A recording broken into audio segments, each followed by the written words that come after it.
Hello PW soldiers, welcome to Gate Wallah. How are you all?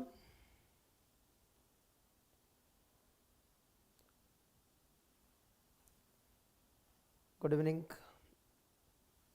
Good evening to all.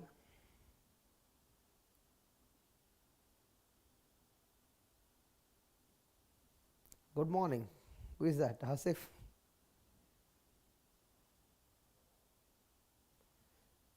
छोटी है कदर, एक ही topic है ना.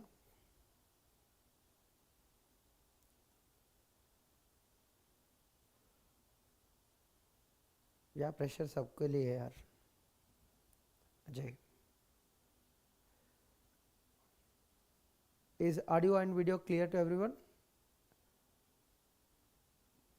Just reply in the chat, guys. Everything is fine? Oh, everything clear. Good.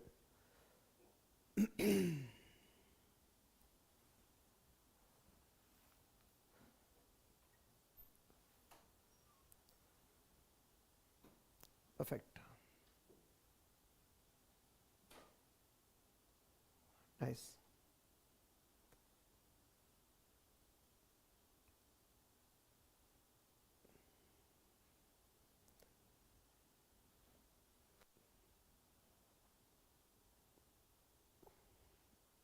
चलो शुरू कर ले.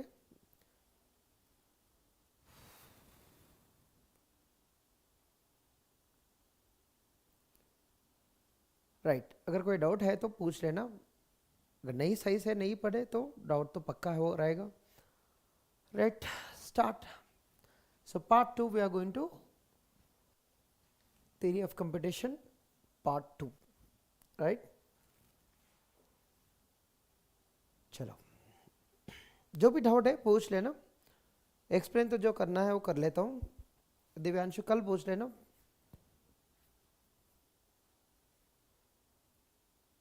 ऑलराइट,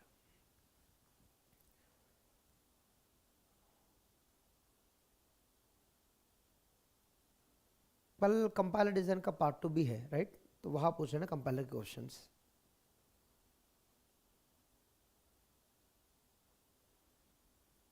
या पार्ट 1 में शायद एक घंटे ट्रिम हुआ होगा शायद.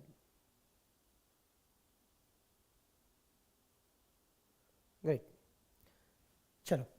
तो ट्यूरिंग मोशन एंड अनडिसाइडेबिलिटी दो टॉपिक्स है हम जो कवर करने वाला. Right, Turing motion and undecidability concepts दोनों है इसमें.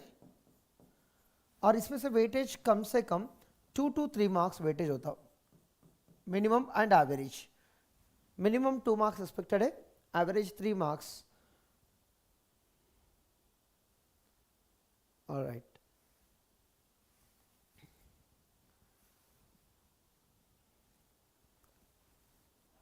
यार बाकी सारे डिस्कशन बाद में कर लेते ना यार. स्टार्ट करें नहीं करें?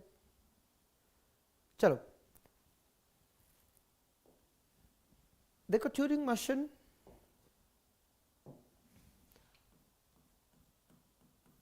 दिख रहा है नहीं दिख रहा है? दिख रहा है ना. सो ट्यूरिंग मोशन का मेन फंडा है to understand recursively enumerable language. Right, हम ये कहते हैं REL. बट ऐसे नहीं है यार, REL के अंदर बहुत सारे लैंग्वेजेस है. REL के अंदर क्या क्या होता? रेगुलर्स भी है, फाइनेट लैंग्वेज भी है, और ये फाइनेट भी हो सकता, और DCFL भी हो सकता, और CFL भी हो सकता, और क्या होगा? CSL भी होगा, और क्या रिकर्सिव भी होगा. राइट,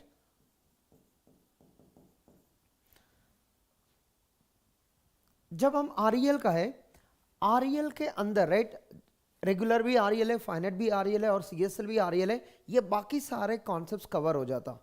राइट, दुनिया में अगर किसी प्रॉब्लम को कॉम्प्लेक्सिटी कंप्यूट करना है तो हम REL कहेंगे उसको, नहीं तो रिकर्सिव कहेंगे अगर वो प्रॉब्लम हॉल्टिंग प्रॉब्लम है तो. राइट, तो ये जो रिकर्सिव है ये मेन टॉपिक है. बाद में कहेंगे इसको रिकर्सिव क्या होता है, बेसिकली बाद में पढ़ेंगे इसका. राइट, मेनली जो ट्यूरिंग मोशन कॉन्सेप्ट है रिकर्सिवली एन्यूमरेबल को समझना है. दुनिया में अगर कुछ कंप्यूटेबल है, कुछ अंडरस्टैंडेबल है, उसको कहते हैं हम रिकर्सिवली एन्यूमरेबल. ये जो रिकर्सिवली एन्यूमरेबल है उसके लिए बहुत सारे नाम्स है. राइट अगर आरईएल को समझना है पहले, रिकर्सिवली एन्यूमरेबल लैंग्वेज, इसको हम ये कहते हैं टीएम एक्सेप्टेबल लैंग्वेज। क्या बोलते हैं इसको? TM acceptable language. ये तो पुराना गेट क्वेश्चन था directly. Turing machine acceptable language is called as what? तो REL. TM recognizable language, right? और किसी को पता क्या क्या नाम से? जल्दी बोलना यार, डाउट्स है तो पूछ लो, स्टार्ट करने दो यार। स्टार्ट करने से पहले डाउट्स है तो डाउट्स को क्लियर करूं, क्लास को पढ़ाऊं। बताओ।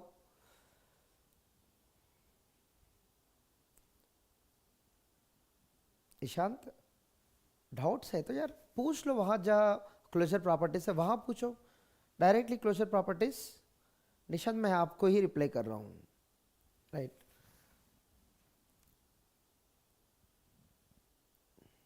Right. Anybody knows about the other names of REL? Enumerable set. Simply क्या बोलते हैं इसको? You can also say enumerable set. You can also say, anybody? Semi-decidable language. There is another name for recursively enumerable language called as semi-decidable set. So these all are synonyms for the REL.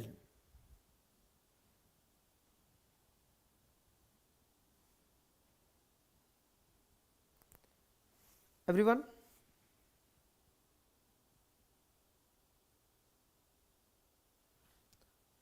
Great. अब एक बात आता है यार, sir recursive भी है, recursive का भी बात कर लो थोड़ा, राइट? इसमें थोड़ा डिफरेंस है। तो अगर recursive, you want to know recursive language, recursive set और रिकर्सिव लैंग्वेज, सो रिकर्सिव का सिनोनिम्स क्या होता है basically? Do you know what is the recursive language? Semi decidable is also called as REL. What is REL? What is semi decidable? Both are same. If you know what is REL, that is also semi-decidable. It's just synonyms, right? Semi-decidable, partially decidable, recursively enumerable, all are synonyms. Okay? Another name of recursive set is also called as what? Decidable set or decidable language. This is called as TM decidable set. TM decidable set. And what else you can say about a recursive set? Good, good. Anybody else? Enumerable in lexicographical order. क्या order है? जैसे बोलते हैं ना, you से in dictionary order, something like that. Enumerable in lexicographical order. So who will recognize this language? TM will decide, but who will accept this? HTM acceptable. That means a Turing machine accepts this, but which always halts.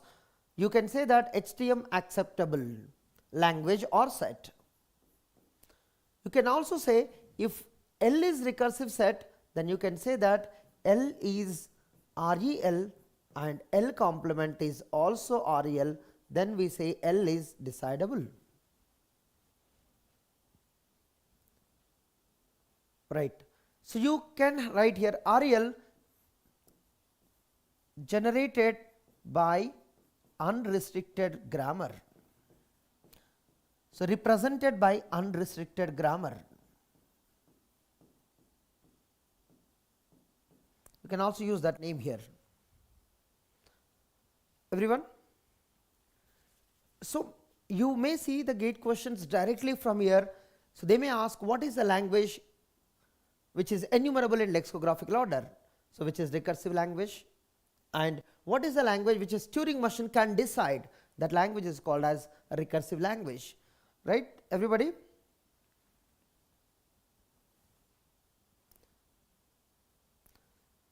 That you will take time, right? Now I can't say how it is decidable, how it is undecidable. That is another topic, right? If you do not want me to, take this session, then I'll definitely clear your doubts. What do you want first? Do you want me to clear the doubts, or do you want me to start the topic?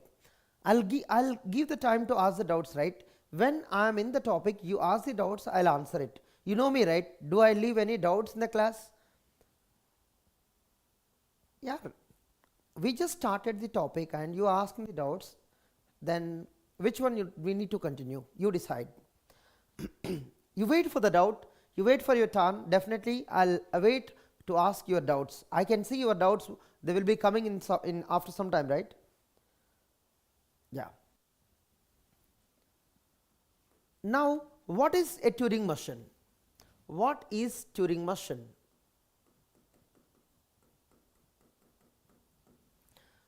What is Turing machine? Turing machine is just like a program.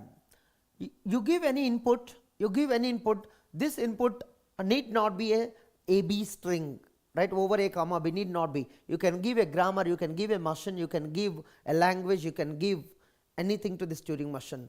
If there is a Turing machine for this, definitely it will say something. Let's say this TM is accepting some language L. Then it's going to tell you that if W belongs to L, then definitely TM halts at final, either deterministically, non-deterministically, depends. If W not belongs to L, then either TM may halt, TM may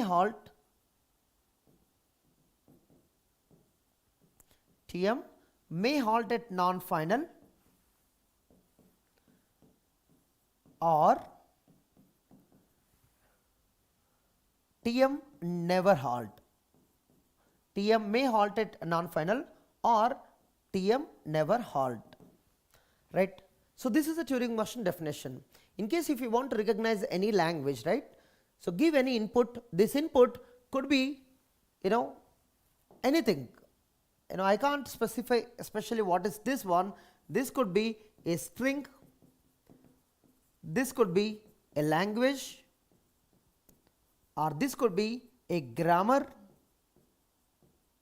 or this could be a machine like automata, DFA, NFA, jo bhi hai. This could be anything that you have, that you want to understand, right. Basically so far you might be designed only for the strings like A, B, epsilon, right. You give the string and this machine be all set final after reading a string. So now that string could be any of this form. It could be simple string, or it could be a language, it could be a machine, it could be a grammar. So here we are going to talk about a real time or real world problem, right. So far you might be designed very simple problem, but now the REL could be any language. It could be set of strings, it could be set of languages, it could be set of grammar, it could be set of machines, or it could be anything that you want to design. Everybody? So do not assume REL is just set of strings like A star, B star. Remember that. This REL could be set of strings or set of languages or set of machines, set of grammars, could be anything. So we are going to understand soon. Okay. So now we are going to look at in real world what are the problems are there. So far in PDA, DFA, NFA, we have seen very simple concepts, right? Good, good. Everybody? So keep that in mind. This language no need to be set of strings. It could be set of languages, set of grammars, or set of machines, or could be anything that we will decide. Now I hope everybody got this point. What is TM? Now let's go for what is HTM. What is HTM? It is a TM that always halts. That always halts. What do you mean by that always halts? What do you mean by that always halts? TM that always halts.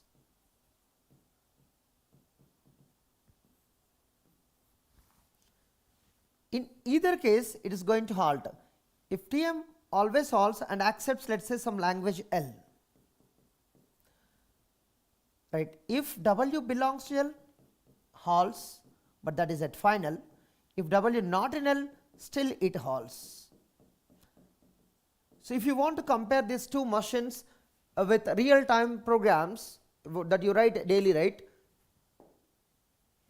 You look at the Turing machine, you can compare with a program.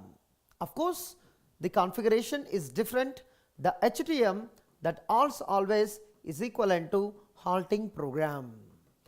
So try to understand why you are not able to understand today the decidable problems, undecidable problems, because you are not able to relate with the actual things that you wanted to. Like Turing machine, think like a program. When the Turing machine is what? Infinite tape. The program, when you give unlimited memory to the program, how it behaves, right? That is equivalent to Turing machine. And halting program is equivalent to halting Turing machine, which is in terms when you give enough memory to the computer, then even computer can also work like a Turing machine. Of course, not your laptop. Laptop has a limited memory, but when you give infinite memory to the computer, that can work like a Turing machine. But obviously there are restrictions, and you give the enough power to the computer which is equivalent to the Turing machine. This is halting computer. If the computer is always halting, or you can say in general the algorithm definition comes as halting program. Algorithm always halts no matter what input you give. So that is called as algorithm. It takes finite amount of time and finite input, and it executes finite number of instructions and halts in finite amount of time. Everyone?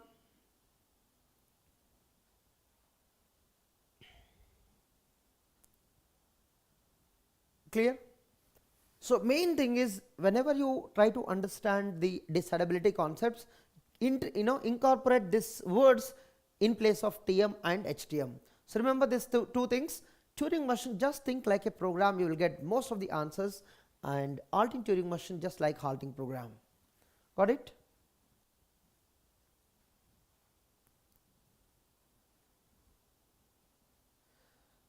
Ayush, 0 rupees.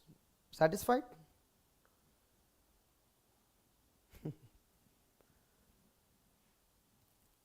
Okay. So now I'm not going to construct the Turing machines, but I'll ask the questions. You try to answer what is that Turing machine does. Okay. First, Turing machine mathematical model defined with q sigma delta q naught f along with blank and tau. Of course, I am not going to talk about anything here except what is delta. So delta is defined for DTM as q cross tau. This is a domain, and codomain is q cross tau and along with the direction. Of course, this can be modified, depends on the type of Turing machine, because in the world there are so many types of Turing machines. Their configuration can be changed, but the standard Turing machine, how it looks like their transition functions. Non-deterministic Turing machine, q cross tau. Tau is here tape alphabet. If you do not know this, everything is non-deterministic. So 2 power q cross tau along with the direction. Halt means stop, not interrupt. Halt means stop.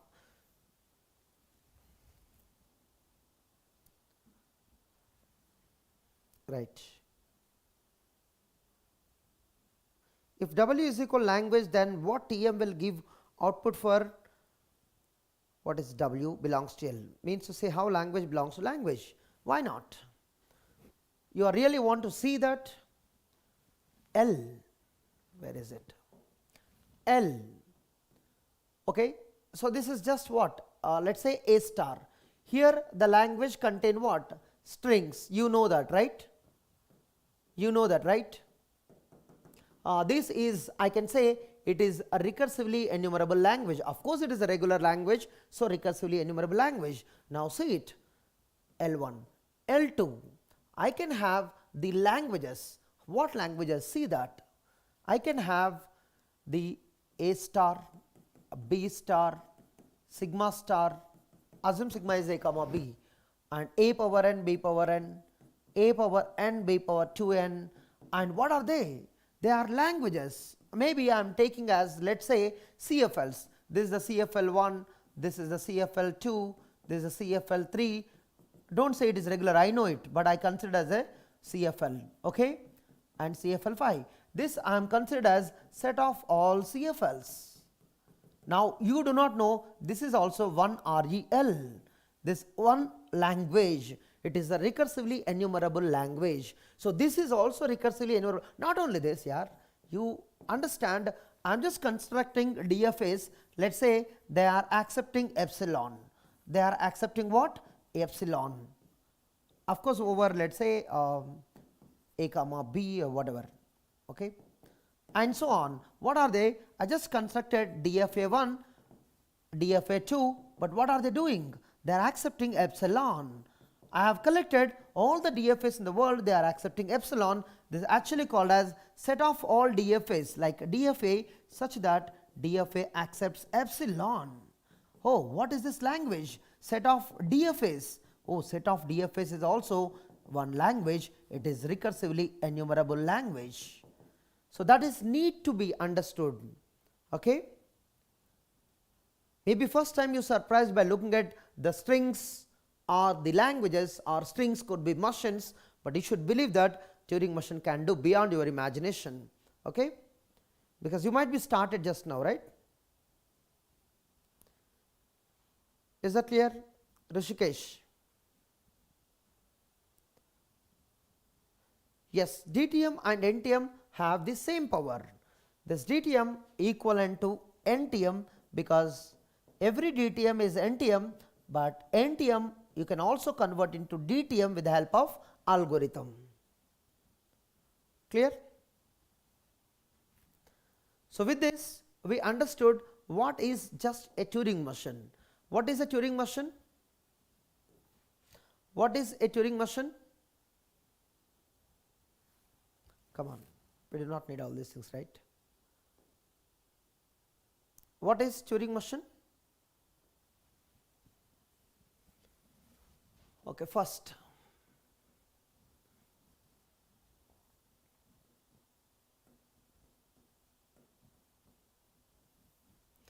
what is the language accepted by this machine?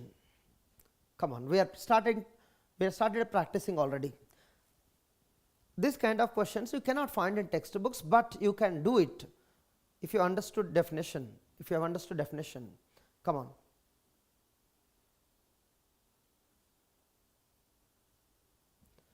What is the language accepted by this Turing machine?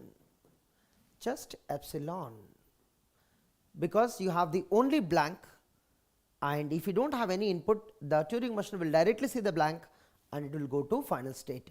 If you give any input, the Turing machine has no transition from the initial state, so it will consider as the invalid input. Non-deterministic Turing machine, you can see that. Of course, you can convert easily deterministic here. All missing transitions you can go to dead state. Very simple, very simple. Let us see another one. Okay. Blank, blank, right, final. If A comes, take left, sorry, replace with A, take left, and it knows something about it. When blank comes, replace with blank, take right, and that is also applicable for B. Can somebody tell me what happens? R means right, L means left. If you are looking at the Turing machine first, L means left, R means right, B means blank. I assume that you know at least something about Turing machine. Blank symbol, okay? Quick.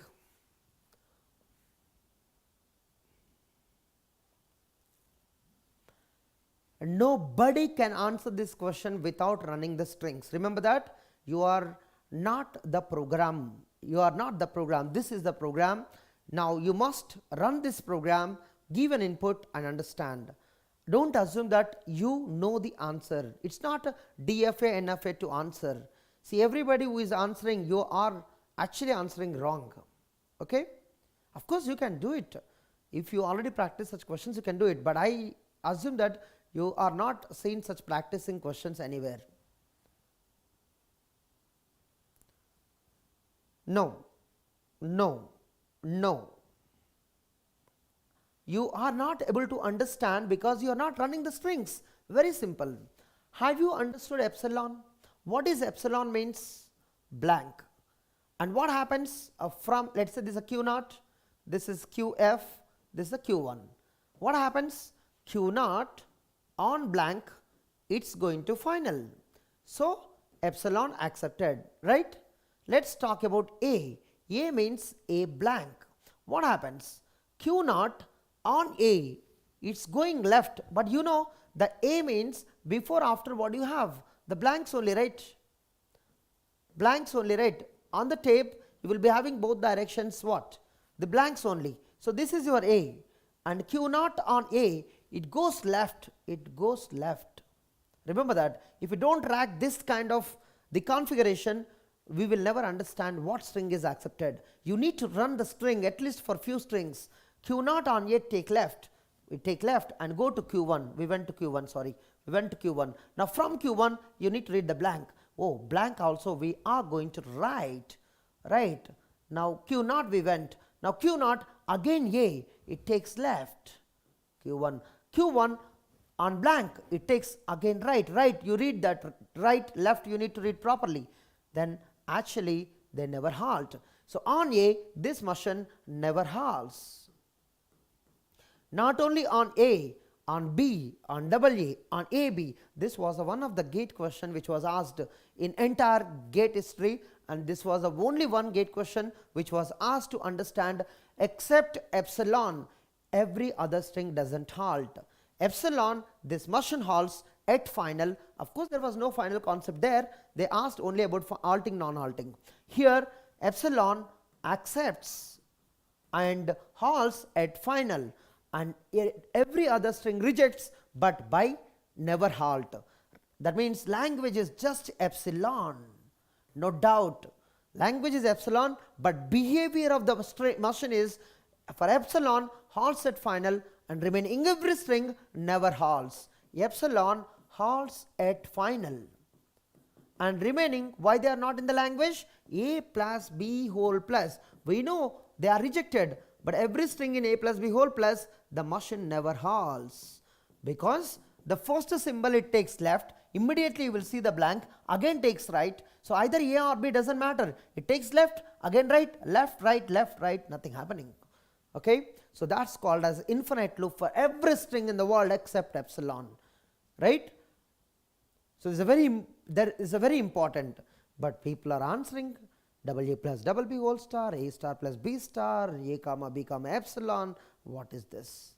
I don't understand. Universal set what? That anything that you like it, you never apply your mind, no logic to answer it. So this is where you lack it. A simple problem that is in front of you, are not able to answer what is the language, how can you answer whether it is decidable or undecidable problem when I give? Because you are not applying the definition properly, then who will help you to answer decidable or undecidable, right? So this is very important. Those people who are not able to answer, first you are not applying the definitions properly. That is where we are lacking. Okay? I just want to tell you, we are not going in right direction because you are in imagination, not in practical or reality. Okay?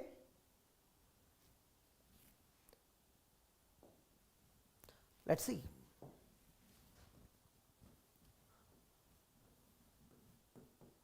Blank. Blank, right, halt.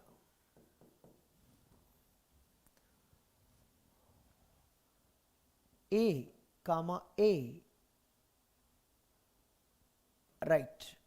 B comma B, right. Q1.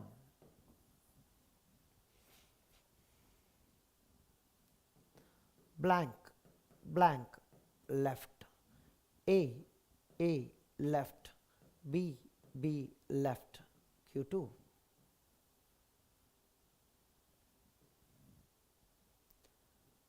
A right, B right.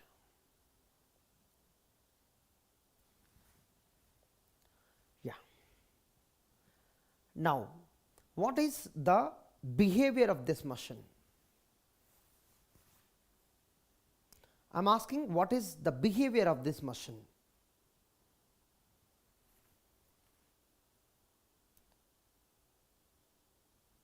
Come on, quick.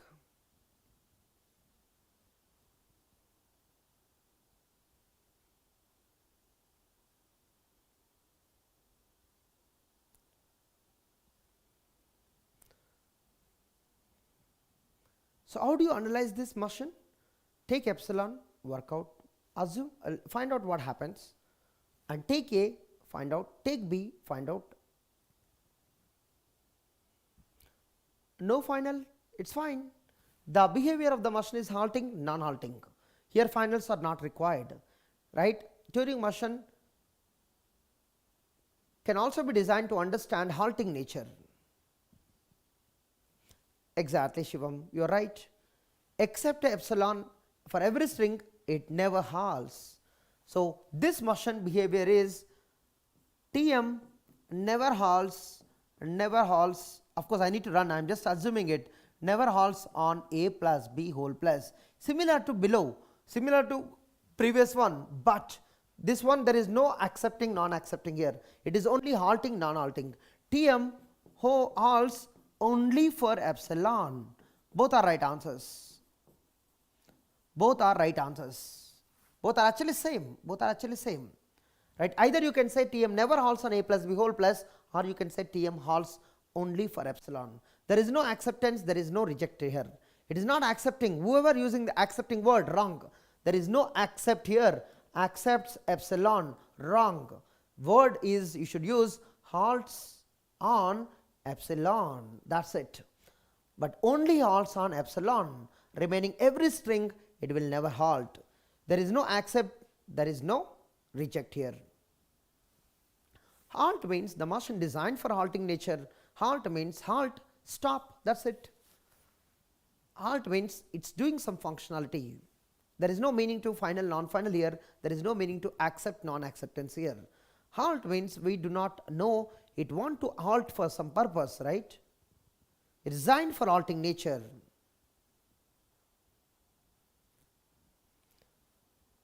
It designed for halting nature.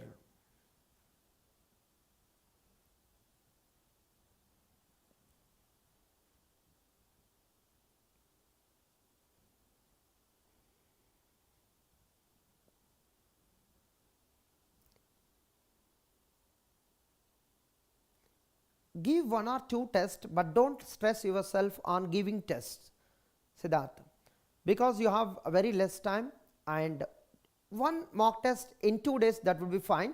More focus on revision and focus on where is your some of the topics that you are forgetting or you need to revise, make it happen. And anyhow, those things which are easy you will not forget because you are doing good job. So, keep focusing on revision more, but practice where you need it, rather than practicing everything, practice where you want it to be. Okay? Good.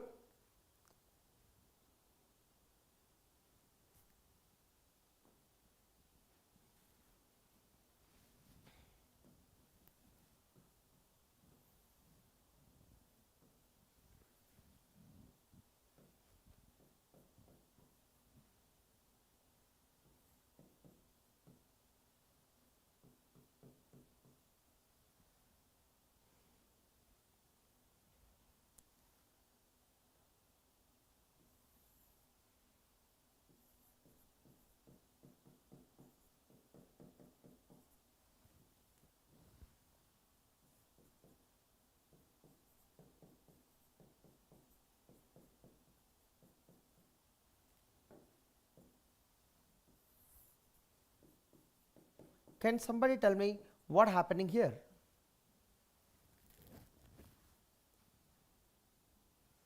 I have given you some machine which does something, but what it does? You give me any string over 0 and 1, it does something. What it does exactly? Can you understand? Very easy, because you got the concept right. Now you can answer very easily. Take a string, look at what is happening. Without input, please do not try to answer on your own. At least take small input to understand here everything is right, so no confusion. But sometimes right left you should work on.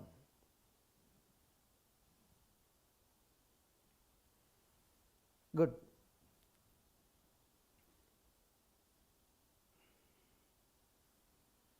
I think after that we will move to the closure properties directly, because we are not here to construct the Turing machines.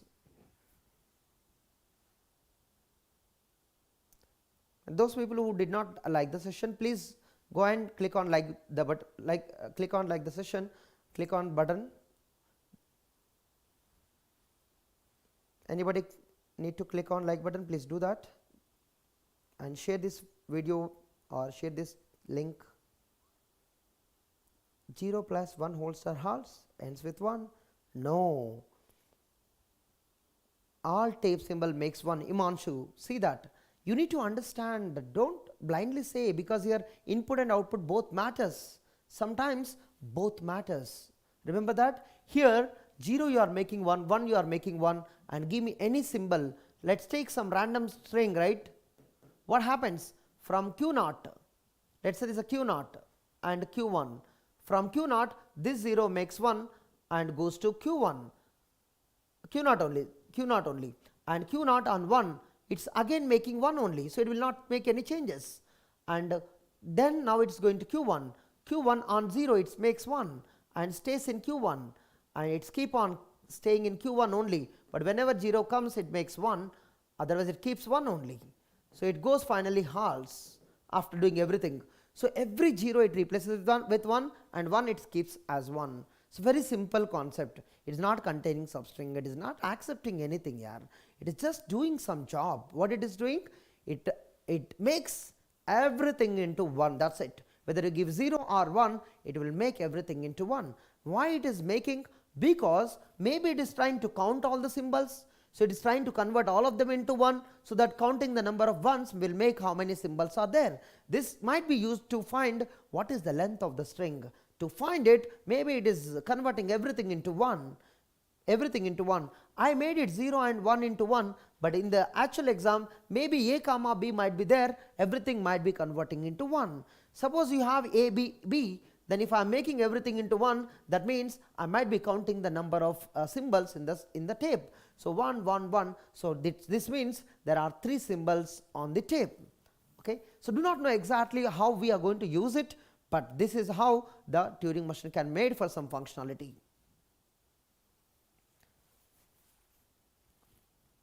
Halt and accept completely different. Halt means stop. That we don't have any final non-final concept here, but accept means halt at final only. Accept means halt at final. You must halt at final, then we say that string is accepted. Halt means there may be final, non-final, halt at final, or halt at non-final, or there is no such concept at all, right? It just everything looks like non-final here, there is no final concept. Okay, halt could be anything. You may have sometimes finals, you may have sometimes non-final, but accept means halting at final, halt means it could be anything. It's halt required. We are not understanding acceptance here. Halting is needed. Here there is no concept of accepting, rejecting. Are you able to halt for the given input? That is a matter, because you might be producing the output. Suppose example, you have written the program. I have given an input. After reading the input, is this program halting or not? It produces some output and halts. There is no meaning to acceptance here sometimes. It will produce some output and it will halt, that's all. I am not saying given string is valid, given string is invalid. I am saying it for this input I will produce that output and I will halt, that's it. Yes. Hang means struck, it never halts. Hang, right? Okay, here in the Turing machine the hang word is just like never halts. It hangs somewhere, like sometimes moving right, sometimes moving left, or always moving right or always moving left. There is no stop. Okay, fine. Okay, now let's move to the closure properties. Now you may ask the questions related to the closure properties.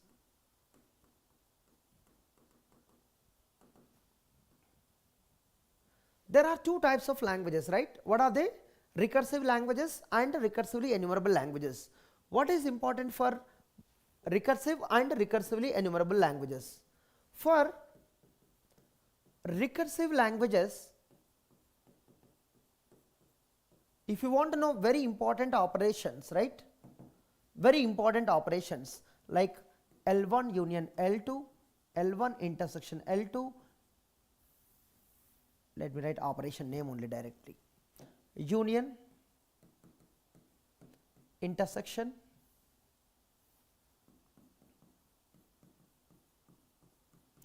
complement,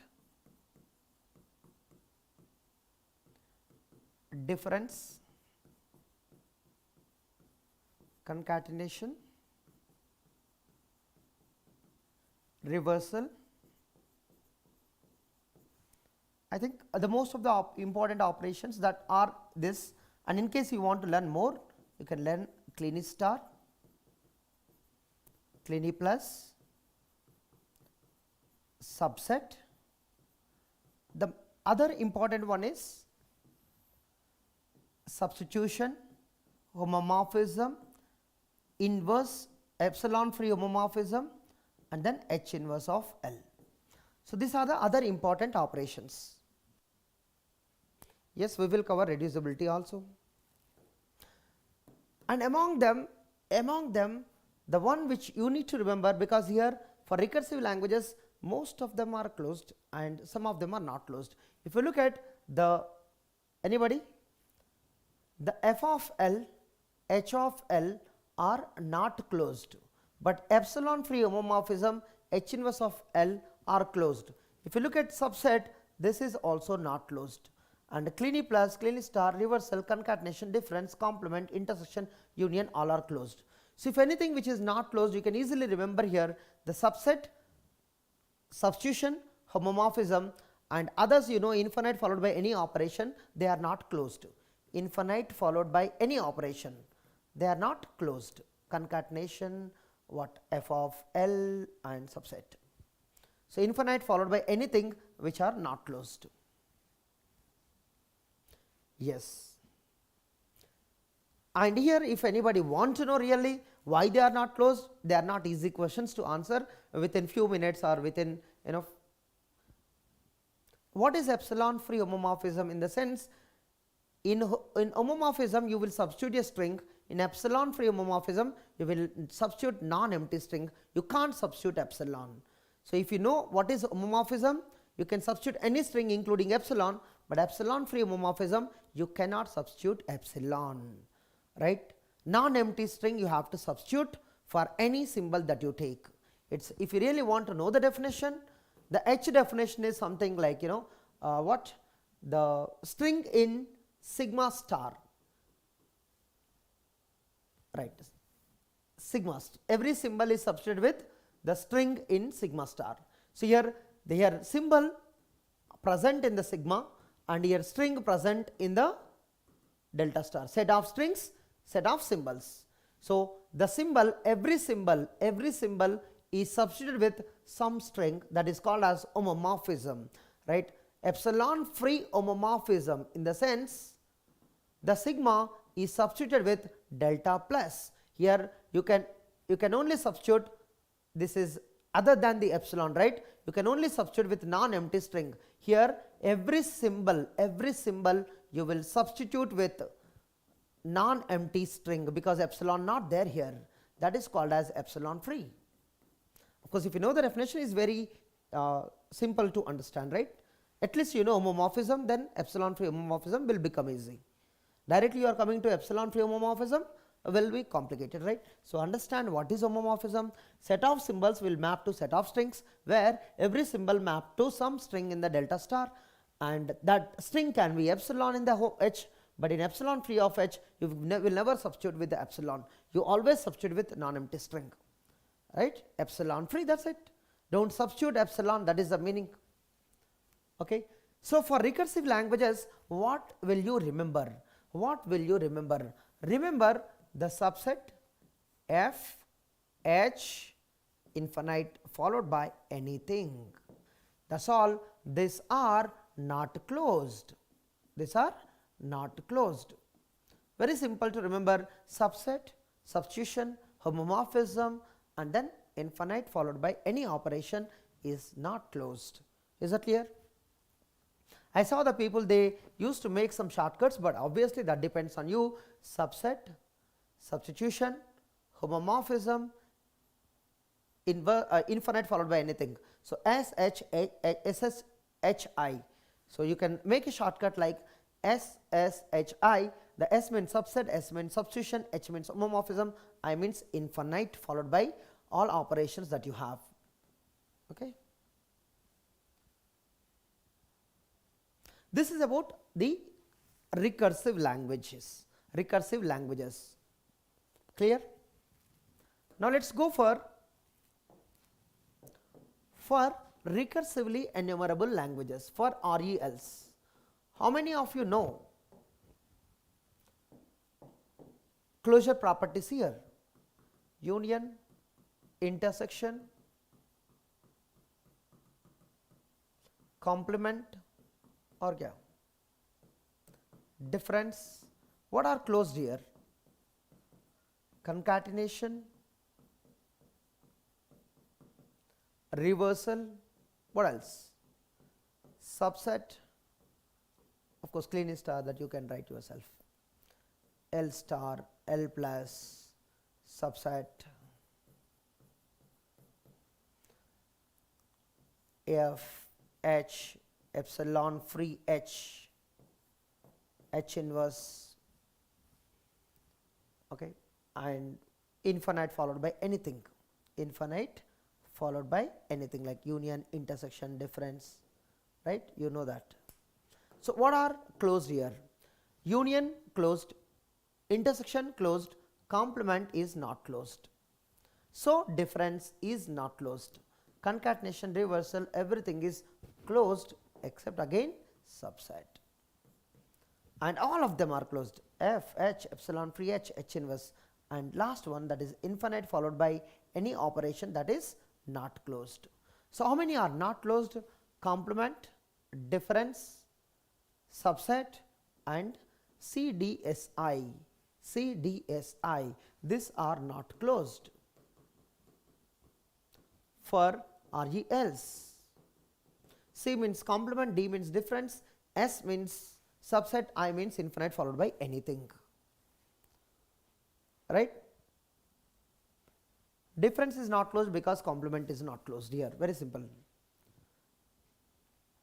But union, intersection, complement, you should have a very clear picture why they are closed, why they are not closed, okay?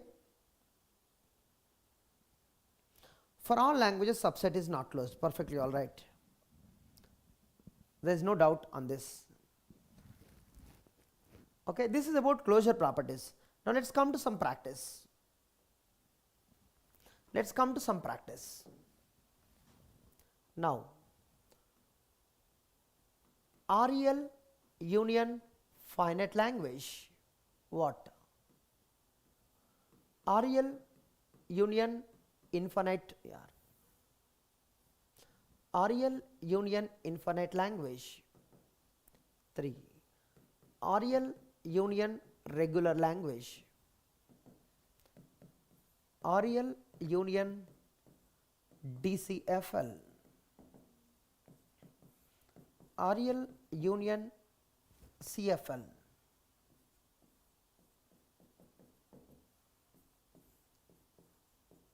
Can you answer it?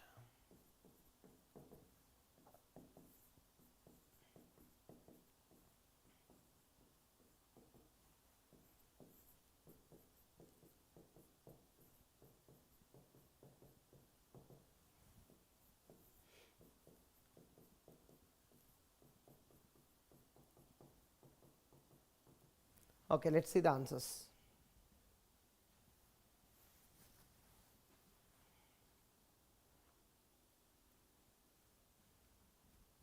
Just take a second, take take 1 or 2 minutes.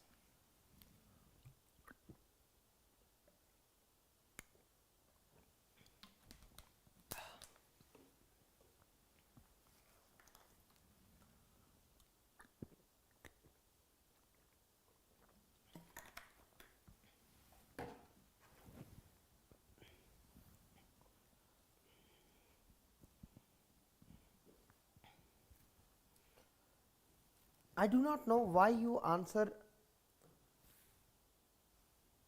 without analysis. REL union not REL, please don't say not REL, you do not know, it might come into REL or it might be not REL, you are not aware that, okay. The first one, you can always answer it is REL, but may or may not be finite. REL union infinite is always infinite whether it is REL or not. I don't know how many of you answered. REL union regular REL, so far all of them are REL, no doubt from here, but when the finite infinite comes, be careful when you answer it, okay. Up to here no issue, but here may or may not be REL, because not REL union REL, you do not know REL might be superset of not REL, sometimes relations might be there, like example sigma star union anything, you say sigma star. Similarly, REL union not REL sometimes come as not some REL, some are not REL. So here the result is may or may not be REL, either REL or not REL, depends on the languages. It may be REL or not REL, we are not clear, that is what. It might come sometimes REL, sometimes not. Yeah, we cannot answer clearly unless some specific languages are given, you cannot answer. If I give you exactly one example for REL, one example for not REL, the result might be REL, you can exactly answer that answer is here or here, but don't say not REL blindly, because answer might be REL, okay. Depends on the languages, depends on the languages, correct. Okay, let us see who will answer next. REL intersection finite. Assume all the languages are over particular sigma, okay. That is very easy to analyze.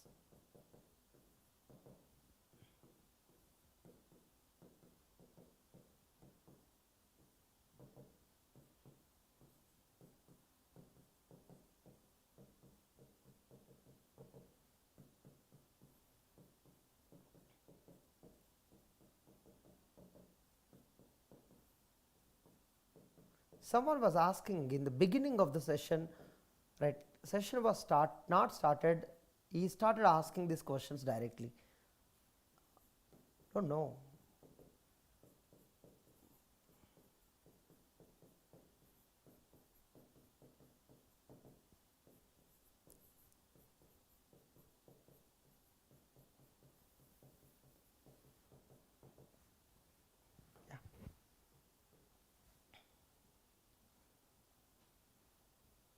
Yeah, over sigma, REL intersection finite is always finite. Yes, yes. Yeah, come up with the right answers. I'll be here, I'll be sitting here, but I'll be waiting for your answers.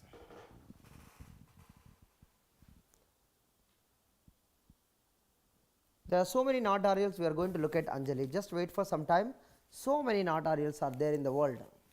We'll talk about them soon.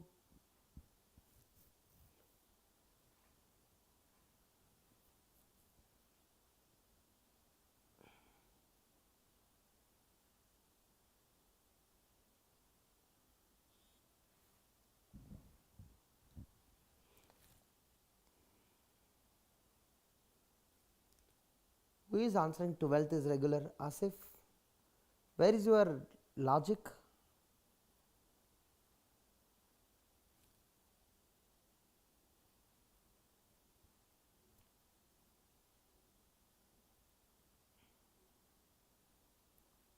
The blunder mistake is not looking at the languages.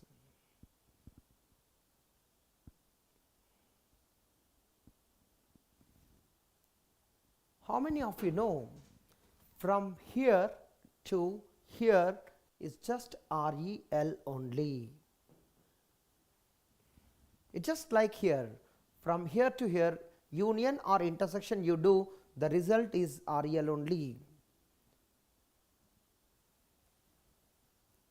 Right, regular intersection REL is, don't say regular, may or may not be. Here we discussed that already in CFL, right? CFL, DCFL intersection regular, you may get DCFL, you may not get DCFL. So you may not get regular, you may get regular, but you always get DCFL there. So here REL intersection regular, no guarantee of regular always. Very simple example, take A power and B power and take A star B star, A star B star. A power and B power intersection A star B star. You get A power and B power and you don't get regular there. Right? So many examples I have provided. That do not blindly assume this is not Chomsky hierarchy. You are not doing box intersection box. That's a different. There's a class. If it's a regular class intersection REL class, you get regular class. Right? Set of regulars intersection set of RELs, you get a set of regulars. But it's a one regular, one REL, the result depends on REL. Okay? Come on. So here finite. Here don't know. Anything is possible. And here anything is possible. We do not understand the result, it could be any. Okay? May or may not be REL, may or may not be not REL, may or may not be infinite, may or may not be REL, something like that. Any means you can answer anything that you like, but say always may. Clear? Direct gate questions from here, but for them you need to understand clearly union intersection properties.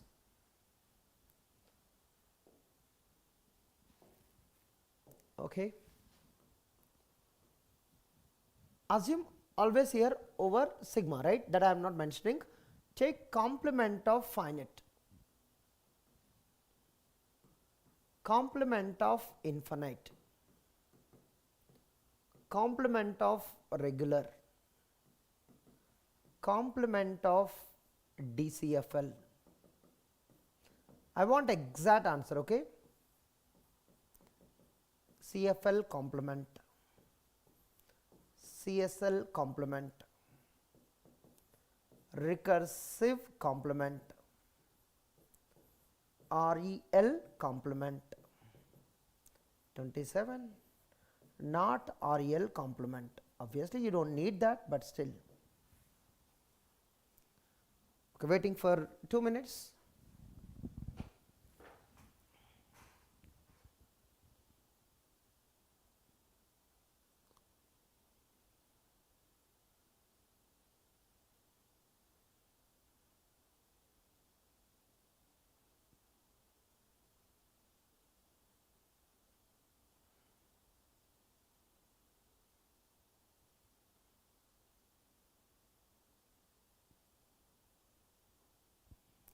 Yeah, 19th is perfect.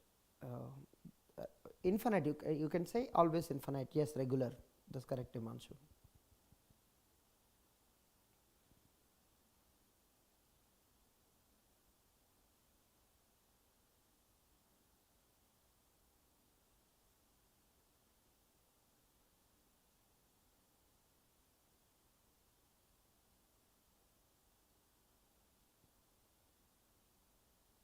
Okay.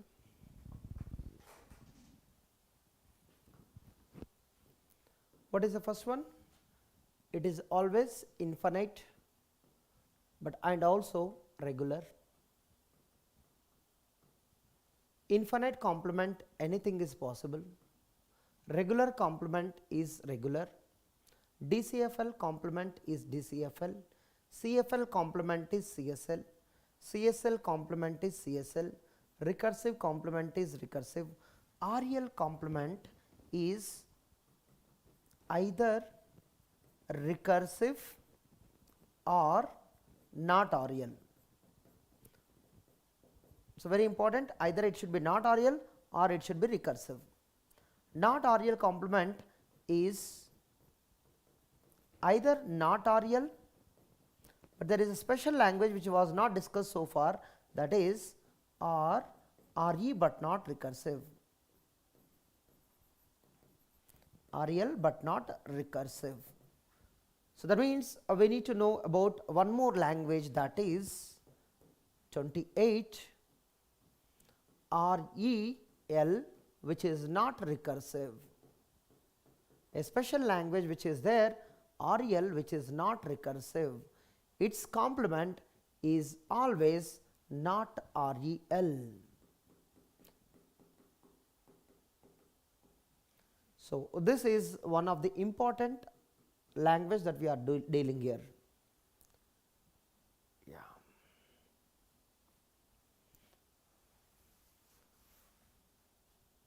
So now we need to know what is decidable and what is undecidable concept, right? So if you know 28, 25, 26, 27 clearly, then you will easily understand what is decidability and undecidability concepts. Are we ready to start undecidability concepts? In your Turing machine, you do not require much practice on construction, but know about theoretical points. And some proofs not required, but at least know the statements like, computer is equivalent to Turing machine.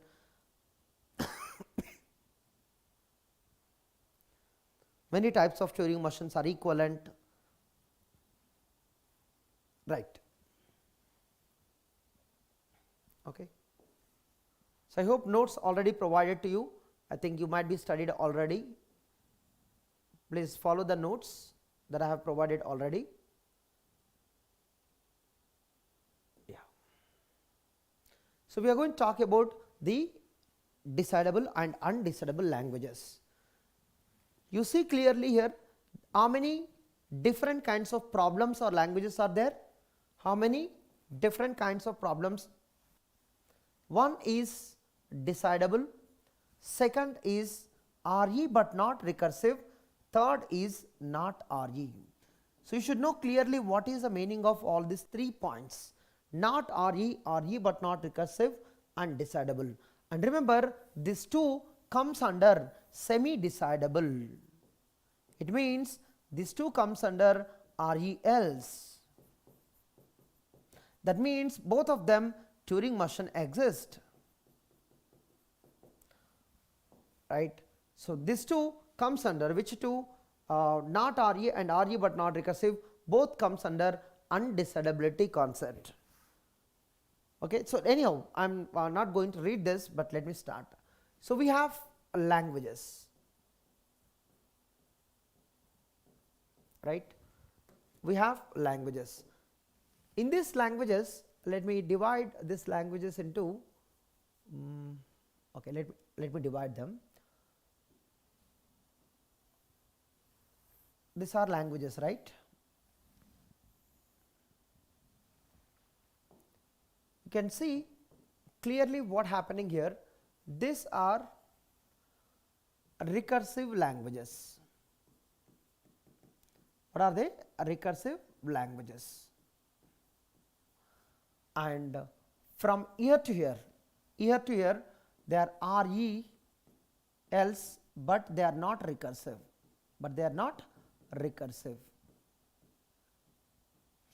They are recursive languages. These are RE but not recursive, and from here to here, not RE else.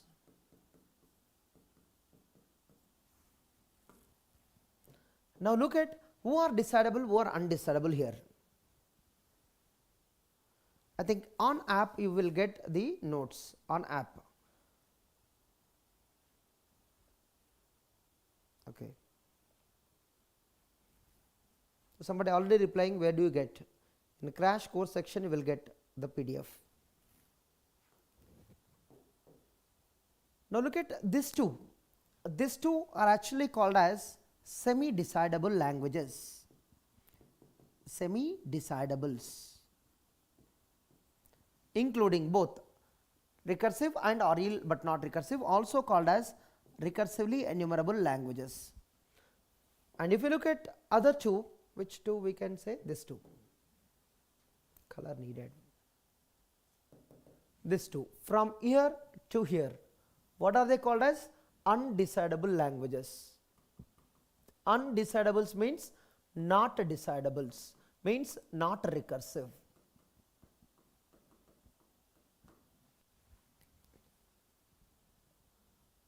It is very simple. They ask, what is not REL? You will say undecidable. Then what is RE but not recursive? You will say undecidable. But what exactly undecidable? There is a meaning, right? So for this undecidable, there is a Turing machine. For this undecidable, there is no Turing machine, even though both are undecidable. Understand? The undecidable term you should use carefully. You should use, and one more term, semi-decidable word you should use very carefully, because you can see decidable side semi-decidable we will call, and undecidable side also we call semi-decidable. So when we are talking about semi-decidable, it might be decidable or it might be undecidable. You should be very careful which language you are talking about. That's why this languages we say semi-decidable, because some languages are decidable, some languages are undecidable. So particular language you can say what exactly it is. Okay, and look at the meaning of the each one here. This one, HTM exists because it is decidable, right? For every language in this, another name of this language are called as decidable languages. Okay, and for this, TM exists but there is no TM, but no HTM, sorry, but no HTM. TM exists but no HTM. For this, there is no TM at all. No TM means no HTM, definitely. And when you look at from here to here, there is no HTM. The meaning of this one, there is no HTM. Meaning of this one, TM exists. So understand, each class has a meaning, why we call with a particular name. When we say semi-decidable, TM exists. When we say undecidable, HTM not exist. When we say decidable, HTM exists. When we say REL but not recursive, it means TM exists, no, not recursive means no HTM exists, no HTM. So TM exists but no HTM exists, then we say RELs but not recursive. And this one, not REL means there is no Turing machine at all. No Turing machine means there is no HTM, no doubt. Everyone? It's a very, very important diagram for you, and in the exam I don't know how many gate questions are there directly from this diagram. This class diagram is very, very important, very, very important. Let's look into some important factors. Let's talk about a language. Let's say there is a language L. Where is its complement? Its complement also stays here. Look at that. Its complement, this is the first point, let's say. And second point, if I take this as a second point, and this language, let's say L, and where its complement goes directly here. And third one, let's take here, that this is the third one. If I take L, that L might be here, or you do not know exactly, this might be here, depends on L, that L might be here its complement or might be here. And when you take the language from here anytime, let's say this one, if you are talking about there's a fourth point, if you L, you take any of this that I am writing here, but don't assume it's outside, it is any of this here, then its complement, see here, REL but not recursive, its complement is going here, and not REL complement either here or here, that means L, it stays here only, it stays here only. So in the same class, here only it stays, right? If you look at REL, let's say this is a fifth point. If you take any L from here to here, that L might be here after doing complement or might be here. Why is that? Because see, this language is complement here, this language goes here. So if you take any language here, either it will stay here or it will go this side, but nobody is coming here if you take any language from in this. So look at every point, that is very clear. REL complement is either recursive or not REL. That is what? REL complement can be RE, but where is in RE? In recursive only, it's not here. So you should know exactly what are you trying to speak. It can be in RE, but which RE? Only at recursive. This complement never be here. There is another point, REL complement never be in this class. It is only possible recursive or it is not REL. It's never be here. How many of you know that point? It was a PYQ, gate PYQ. What was that PYQ? REL complement never be REL but not recursive. It means it can be recursive or it can be not REL. REL complement, we may write it is, need not be REL, that's true. Need not be REL. That doesn't mean that it is REL anywhere. It is specific position. that is REL complement, it is either recursive only, either recursive or not REL. See, these 3 points are very important. All means same except the middle one. Middle one is no clarity, need not be REL, is not saying exactly where it is, but the first point, last point are same. Except REL but not recursive, anything is possible. Okay? You can say REL complement can be REL, but which REL you are talking about? Okay? Yeah. That's also true statement.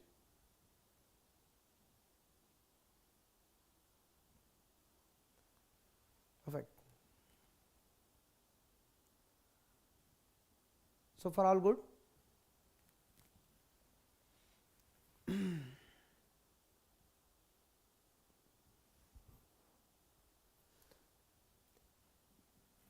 Cannot understand TM but no HTM. The language name itself says REL but not recursive.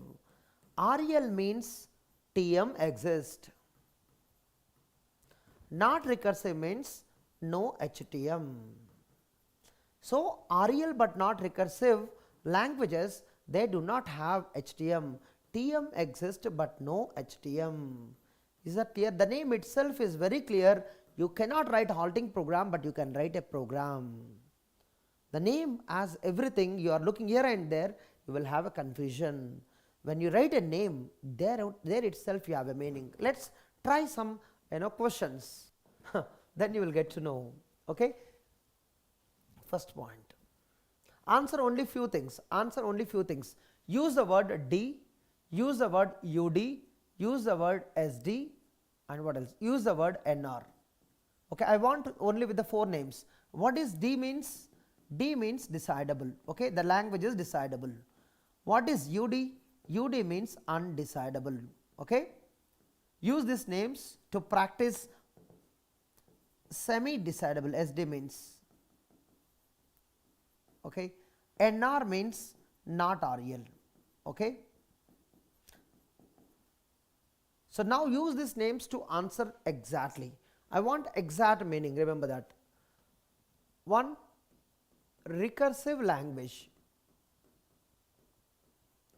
There are 2 things. Equivalent implies. What are implies? What are equivalent? 2 things you write. Then you will get to know exactly how to speak them. Okay. Recursively enumerable language. What do you mean by equivalent? What do you mean by implies? Okay. Both are different. REL but not recursive. What is equivalent sentence or word, but what is implies? Okay. 4th, not REL, not REL, equivalent words, and what is one line, one way words. Good. So think about, try to answer all the possible questions or all the possible options using these words. Okay, use these words to frame equivalence and to frame implies. Implies is different from equivalence. Remember, equivalence means exact synonym. Implies means what are all is. Recursive is REL, but recursive not equivalent to REL. That is what you need. Let's look at. So you have 2 minutes to answer these questions.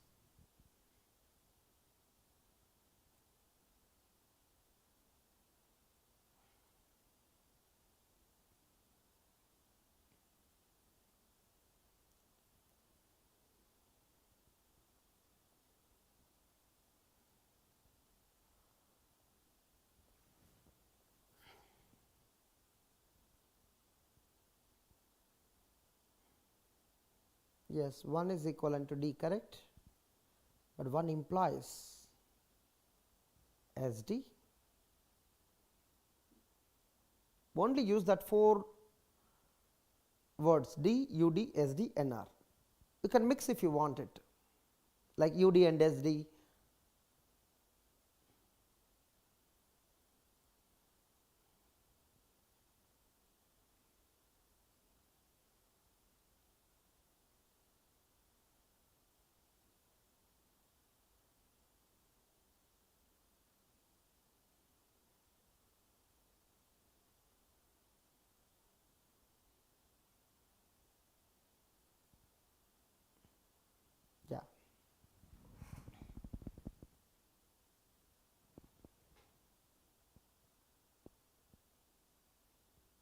Yeah, going in right direction, most of you.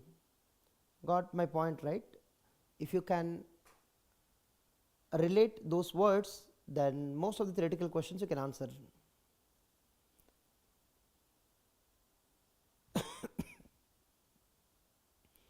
Shubham, implies equivalent, both are different directions. So first let me answer equivalent, then I'll go for implies.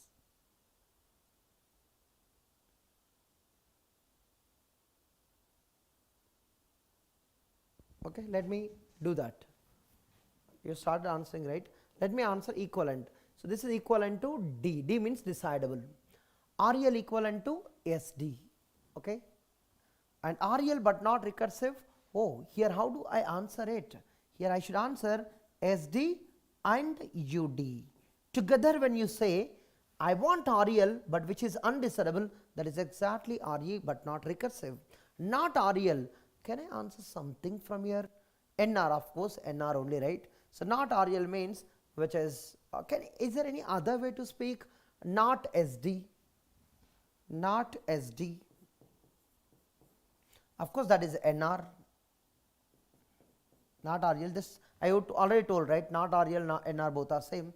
Not SD. That is another way to say not REL. Not REL. Outside REL is nothing but not SD.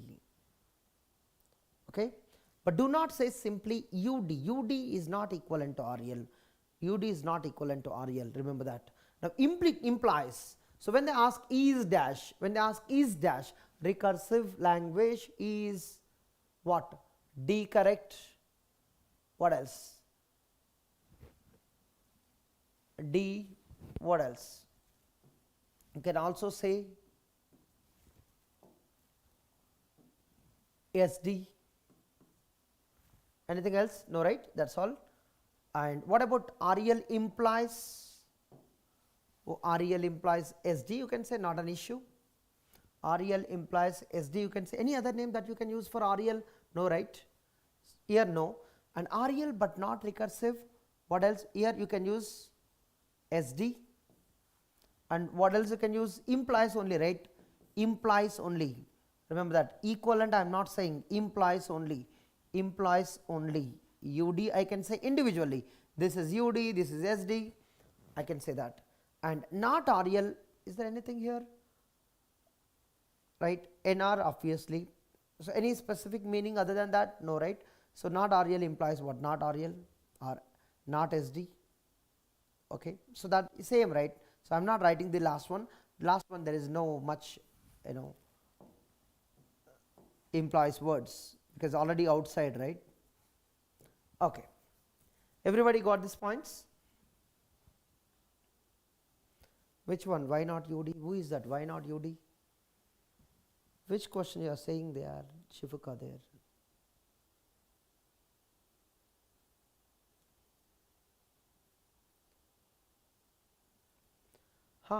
Perfect, perfect. Oh, good, good.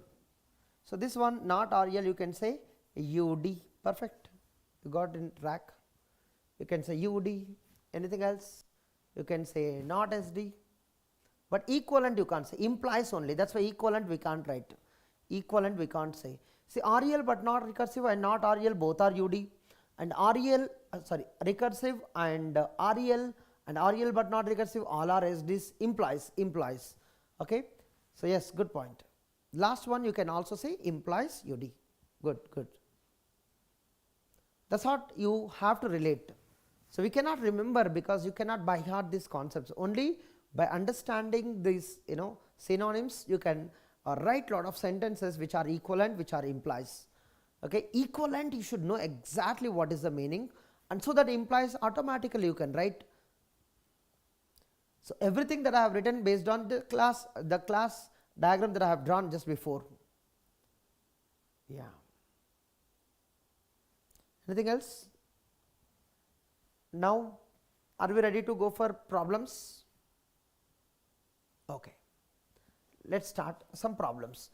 Now you know what is the meaning of decidable, undecidable, right? Okay, first problem.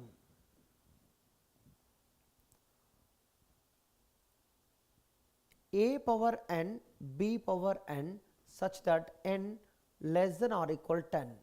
Answer should be only here. Remember that you should answer only few things. D, what else? Now SD, UD, NR. That's all. Only 3 now.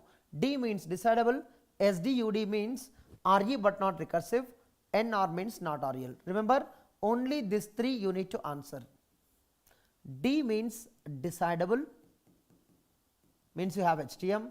SD, UD means RE but not recursive, short form. NR means not RE. Okay. So answer exactly which one it is. I know it is finite language, but I don't want to say that.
Okay. Let's test your knowledge on this decidability and undecidability languages. Now answer one by one quickly.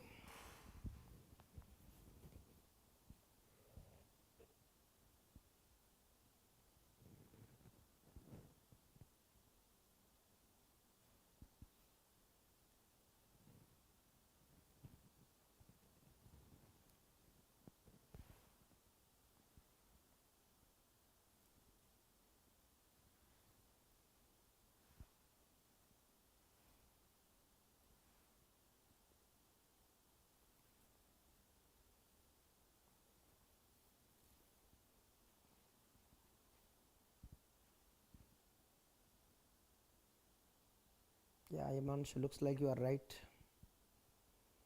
Just look at the reply from Himanshu. His answers are almost right here. Do not use just UD. I don't want UD here. Only 3 answers should be there. Exactly 3 I want, D or SDUD or NR. Because here you have other answers also. Do not give the answer other than what I have given to you. Only 3 options are there to choose. They are very specific, and with this you will have a clarity. Don't answer UD, don't answer SD. Answer SD, UD if it is. I want to know exactly in which class it is.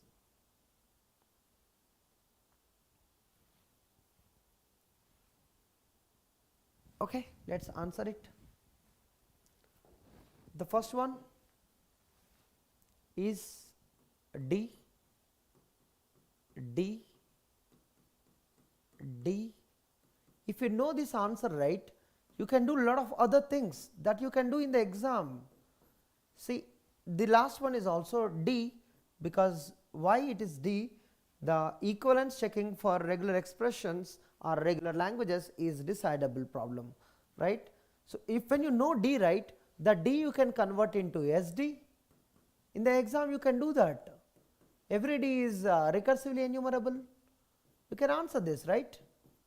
If D is not there in the option, then go for SD. because they can ask, do you have a Turing machine for this problem? You should say yes. Is it recursively enumerable? Yes. Is it semi-decidable? Yes, because it is already D. And eighth one, set of regulars, this one, every member in the language or every member in the set is having a logic, but outside that who is not here is non-regular, that is here. Both are complement to each other. So, who is not here, they are here. So, when you are saying not regular, here not RL also can come, then when not RL comes, you will not have a logic for this some of the members here, that means own language you can't build a Turing machine. But this one, every regular you can build a Turing machine, or every regular you can build DFA, that means this language you have a logic. So, here you say SDUD. I do not know how many of you answered this. Its complement is here exactly, which is NR. And when you know SDUD in the exam you may answer this is SD, you can answer this is UD, and in the exam this one, if it is NR is not there, you will go for UD. Everyone, so do not blindly fix to UD, because answer exactly you should know SDUD or NR. Both are, even though undecidable, but exactly which undecidable you should aware. Okay.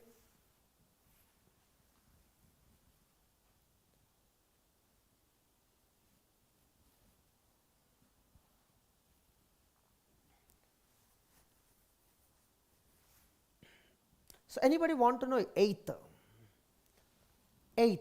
First I should know how to read this problem, right? R is a regular. What is the meaning of this? It means you have infinite regular languages here. It means it is a set of all regulars. The L is equal to, right? The L is equal to set of all regulars over any given sigma. Now, when we say Tm, if this L has a Tm, it means for all elements in R, right? For all elements, that is for all Ri belongs to L, you should show logic. Logic exists. Now, I am just talking about, do you have a logic for R1? Yes. What logic? You can say DFA exist or TM exist, logic exist, logic exist, logic exist, because every string you know how to halt. Every string I am talking about, every string which is there in L, that is string is not a string here, it is a language. Every language in L is having a logic. But if you want to say HTM, then not only this, every language which is outside L, do you have for all Ri which is not in L, means non-regular languages we are talking about, do you have a logic? You cannot prove a logic, no logic for them, because who is there outside? Outside L, who is there? Non-regulars. Non-regulars, can you prove a logic? Because of this, who are there in the L, we have a logic. Who are not there in the L, you cannot prove a logic. That means logic is there only who are there in the L, that means valid members only you have a logic. That is why only TM exists. You do not have HTM. No HTM for this. That is the reason this L is RE but not recursive. Even though you have a Turing machine, but you do not have HTM, that is why L is SDUD. Of course, whoever SDUD, its complement is always not RL, no need to worry about, because when you do the complement, this will become the valid members in the complement. You will not have a logic here, it means the valid members in the complement will not have a logic. So, L complement is definitely not RL. Okay? So, why we are saying SDUD, it is a bold story, this one. Is it clear? And any language in the world is SDUD, then definitely its complement is not RL.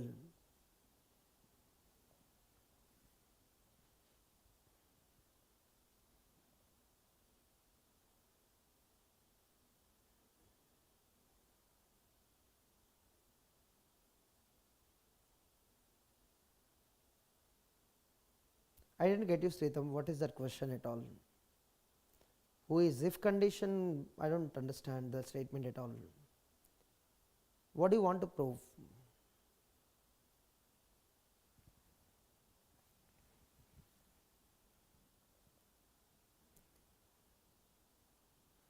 I did not understand what you want to say.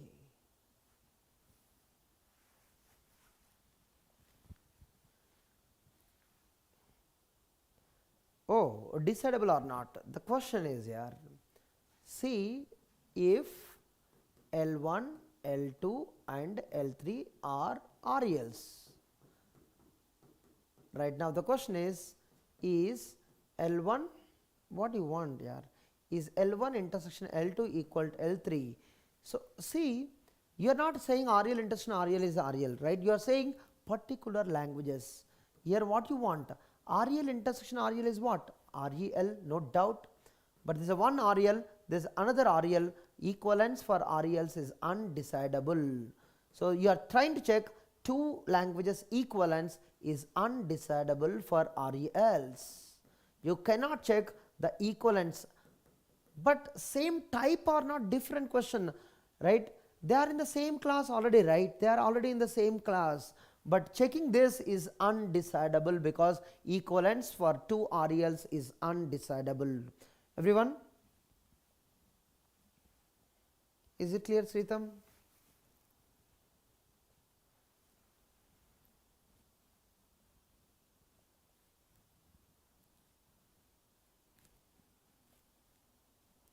Intersection you can apply algorithm, but equivalence is already undecidable for RELs. Okay.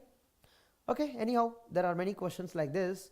Don't worry much about it. And now we'll just look at some of the interesting problems. How many interesting problems we have? Alting, membership, finiteness. In the exam they may ask directly, right? Emptiness,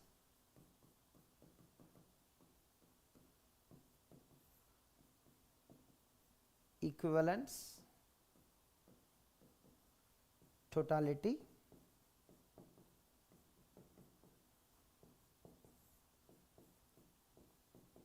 disjointness, and set containment, and so on. Many problems are there in the world, but these are very famous for us.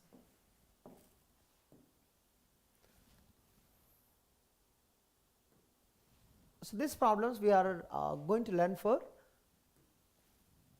we are trying to revise for all the domains that we have in TOC.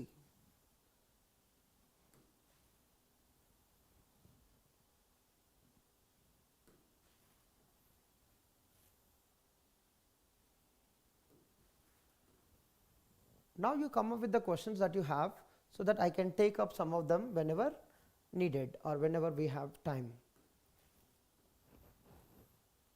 Okay. So we always have this table for answering directly in the exam.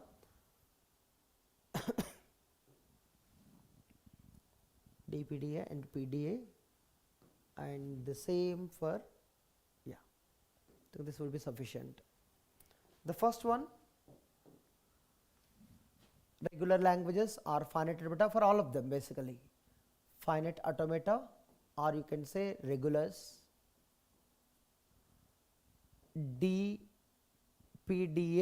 or you can say DCFLs, regulars, DCFLs, PDA machines or CFLs. And here mainly I am going for HTM, but you can also apply same concepts for LBA also, Turing machine or Turing machines, here HTMs, Turing machines and RELs. It's a very simple diagram that you can easily apply in the exam. When you look at all of them from here to here, right, all of them from here to here, what are they basically? They're all decidable. So you no need to work on this because you have algorithms, You have algorithms for every problem here, that's why they are decidable. So every problem for the finite automata is decidable here. And last one, you do not have any algorithm for them, that's why this turn out as undecidable. But undecidable is right, but which undecidable you need to understand slowly. Right? That's not easy. Saying decidable, undecidable is so easy, but which undecidable is not clear. You need to learn or you need to practice. And now the other portions, like here it is decidable, decidable and decidable, and the first two rows are same, right? Halting and membership both are decidable till halting Turing motion, and finiteness and emptiness are decidable up to PDA, and equivalence totality is decidable up to DPDA. So it's very easy to remember. The first column and last column no need to remember, and remaining just make looks like the upper triangle matrix, right? So you can easily remember decidable up to STM, decidable up to PDA, decidable up to DPDA. Yeah, you may assume it is a shortcut. In future, if I ask something like equivalence, means you should know that it is decidable up to DPDA. If I say halting and membership, you should know it is decidable up to HTM. Of course, you should know what is the reason why it is decidable, why it is undecidable. Okay. But here do you know that each problem may take 10 to 15 minutes to discuss. That's why we are not focusing on why it is decidable, but we will take up the problems to discuss. Okay. Let's start the problems now based on this table properties. Okay. First one, whether finite automata halts on input W. You decide, you tell me this problem is decidable or not. Second, whether Turing motion halts on input W. 3. Whether HTM halts on input W. 4. Whether PDA halts on input W. 5th, whether LBA halts on W. 6th, whether DPDA halts on W. This is what the first problem is.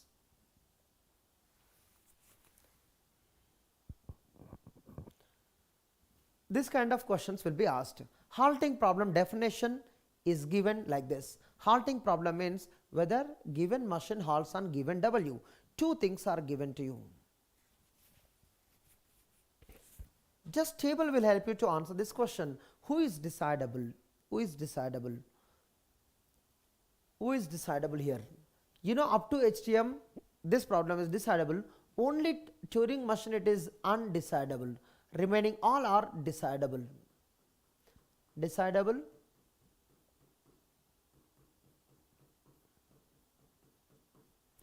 But now the problem is this halting problem. What exactly for Turing motion? We know it is undecidable. We know it is undecidable, but which undecidable? Halting, right? Whether given TM halts, if it halts, definitely it has a logic. If it is not going to halt, then it will not have a logic. So that makes the partially has a logic. So it actually comes as SDUD problem. Of course, it is UD, no doubt, but it is comes under the SDUD, right? The halting will have a logic, not halting will have not have a logic. Halt means logic basically. Another synonym of halt, I halt means I have a logic basically. I don't halt means I will never have a logic. You can say that easily. If anybody is not halting means you will never have a logic for that case.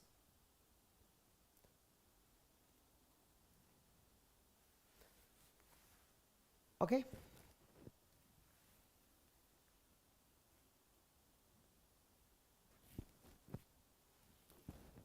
Let us focus on other one, whether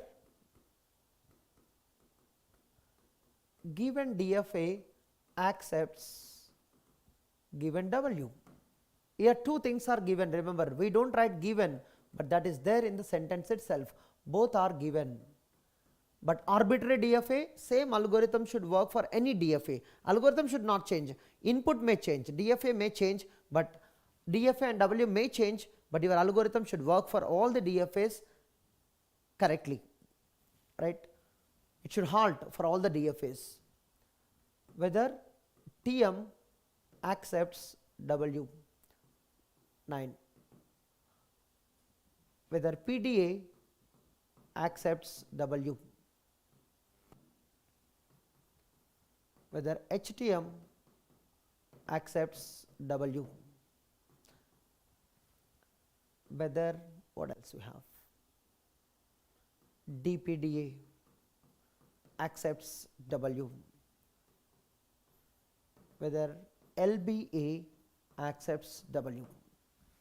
So now you need to build something about, can you have HTM for, will give DFA, will give W. So can you build an HTM so that it can decide whether the given DFA accepts W. So it is decidable means you can build HTM for this. You can build HTM for this, you can build HTM you can build, but for this you can't build HTM, you can only build a TM for that. So 8th one, you can only build TM. And this one is decidable, up to right, that table will help you, but only the problem is how to say undecidable for this Turing machine. This is actually semi-decidable but undecidable. You have a TM but you don't have HTM. Yeah. It is again SDUD. So very easy to remember for the first two rows, for the Turing machine, it is SDUD problem, halting and membership.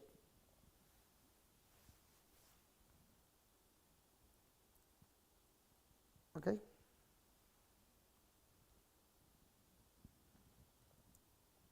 Correct? I think similarly you should practice for all the properties. Now we will go for different languages to understand, because I cannot go for each and every property, right. So I am going for a different one now. You see here TM such that TM accepts epsilon. All look similar, but understand what is the difference. TM accepts W, 15.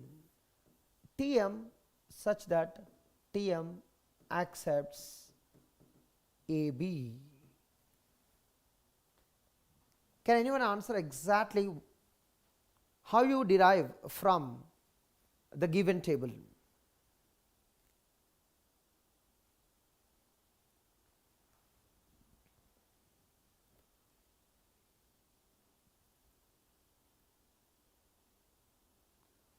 Are they decidable? Undecidable. If they are undecidable, is it semi-decidable or not? SDUD or NR? You should know exactly. Do not use the word undecidable. Use SDUD, NR.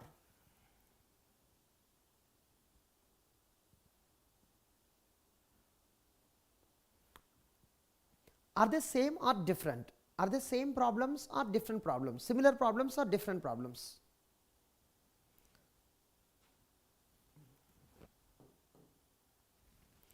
All are actually same. They depend on membership problem. You know membership, right? Just now we answered the membership. Just now we answered, right, membership. They're all just membership. Doesn't matter what string you are asking. You are asking for some member to accept, right? Whether the given TM accepts epsilon, whether the given TM accepts W, whether the given TM accepts AB, string is given, TM is given. So two things are given, TM is given, some string is given. Now what you can build? Can you build HTM or TM? We can build only TM we can build. TM exists but HTM not exist here, right? You already know they are SDUD problems. They are SDUD problems. Membership is SDUD, that's why all these languages are SDUD. Means I can say now it is REL, I can say it is SD, I can say it is UD, I can say TM exists, I can say it is TM acceptable, all are right answers. I can say REL but not recursive. See, so many answers for the same question.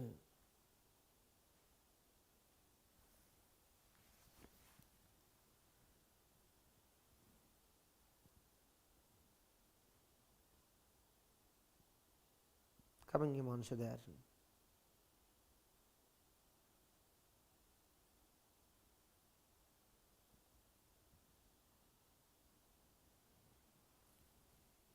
Okay. Is it clear? All are actually same, just membership problem. Membership is SDUD, so everybody is SDUD. But even SDUD, in the exam, you may say any of these options for SDUD. SDUD means REL, and it is undecidable, and it is having TM, so anything is correct. Okay. 16. TM such that TM accepts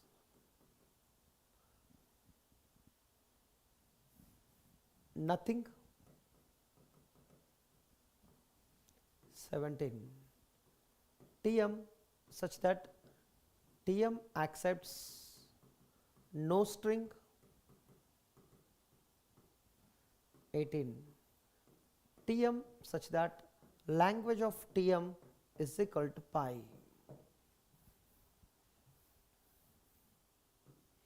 Can you answer it? It is important, Divyanshu, to write the proofs in the semester exams, but not here. You can use the Rice theorems to prove so many problems are undecidable. You are not proving here, right? You are trying to understand. You want to write step by step why they are undecidable, then Rice theorem will help you.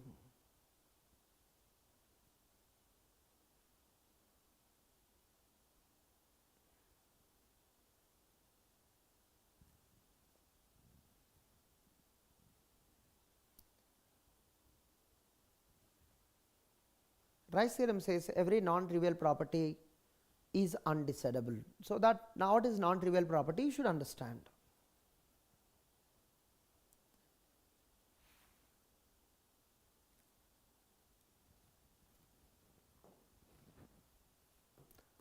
Anyone? First, what do you mean by empty language? Actually, these are all same problems. These all are exactly same. No difference. Only I have written different to understand how you interpret. Okay. So what is the meaning of language accept? The question is very simple. Those people who can answer this question, they can collect the Turing machines here. Whether given TM accepts nothing. So if you can solve this problem, you can understand these languages. Whatever this problem says, and these are same. Emptiness, right? It is an emptiness problem, but exactly what is it? SDUD or NR? You should know first. So now the question is L of TM equal to pi? Now tell me, to say yes, do you have a logic? To say no, do you have a logic? If both are having logic, this is a decidable problem, so the language is decidable. If S is having a logic, this is not having a logic, this is having a logic, this is not having a logic, then this problem is SDUD, so this language are SDUD. So in case S is not having a logic, then this problem is not REL, so this language are not REL. Please look at how I interpret. Now I need to find out, do you have a logic for S? What do you mean by S? S means TM accepts pi. Suppose really TM is accepting pi, then can you understand why it is accepting pi?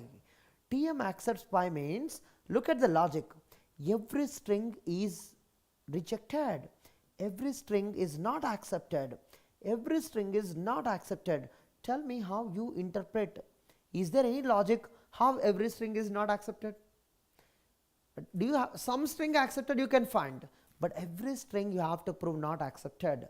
There is no logic for S at all. Forget about the no. There is no logic for S. No logic why, how TM can understand every string is accepted in the world. No logic at all. The same as that program is not accepting every input. So that is the meaning of this S. So S is not having a logic, That's why all these problems comes under not REL. Of course, undecidable no doubt, but first answer is not REL, then answer UD. Don't answer first UD because you don't understand is it SD or REL. So not REL. If really you go for no, no you will be having a logic, because no means not equal to pi, means non-emptiness, means some string. Tm accepts some string. Opposite of this is what? Tm does not accept pi. Does not accept pi means accept something. Tm accepts something. Tm accepts some string. Tm accepts some string only, right? So you can easily verify. Ask the Turing machine W1, W2, W3, create the threads as many as possible. If any of the Tm halts for some string, then stop the logic. You can create the logic for this. Logic exists for this, but for this no logic at all. Okay, no is having a logic, here we cannot conclude at all. So S is having a logic, then we will look at no, but S is not having a logic, answer comes as not REL. Okay, very simple, very simple. Only you need to interpret proper way how you analyze these problems. Okay, problem and language have a relation.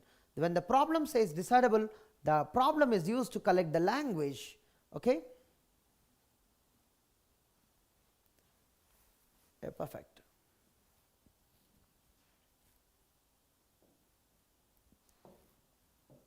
Okay, 19.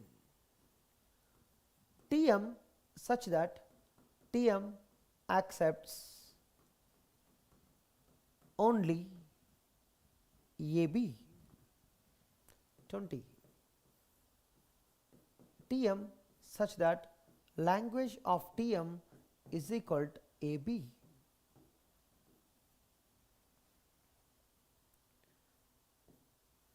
Can anyone tell me, are these two problems same?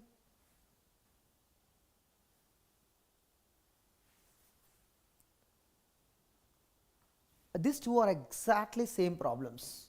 In the exam, if they ask any of this question, both are same. There is no change at all, completely same. If the Tm is accepting only AB, means its language is having only AB, right? So now to answer this question, you need to frame a problem first very easily.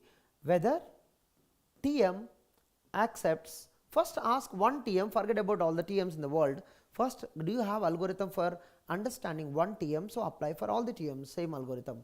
Tm accepts only AB, right? Tm accepts only AB. It means is L of Tm equal to AB. Then what is the meaning of S sign no? Interpret slowly, don't be hurry, because they cannot be answered without analyzing, right? You should have the lot of patience to analyze these questions. That is why by looking at the question you wanted answer, that's why we never come up with the right answer, correct?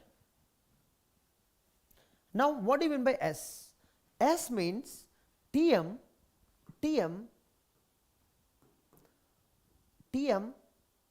should accept what? AB. And then and remember that that's not enough, and Tm should not accept remaining. This is S problem, should not accept remaining. Now tell me, accepting AB you can verify, but that's a membership logic, but should not accept remaining. How I verify every string is not accepted? Even one string not accepted also we don't have a logic. So for this concept we don't have a logic. No logic to verify this. That's why this problem comes under not REL. S is not having a logic, that's why not REL. Is that clear? Very simple.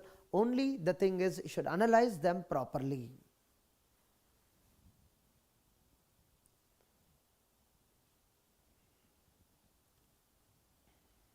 Correct?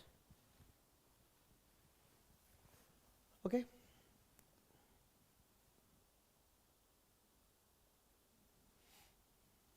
How many are 20? 21. What is that question here? Whether TM halts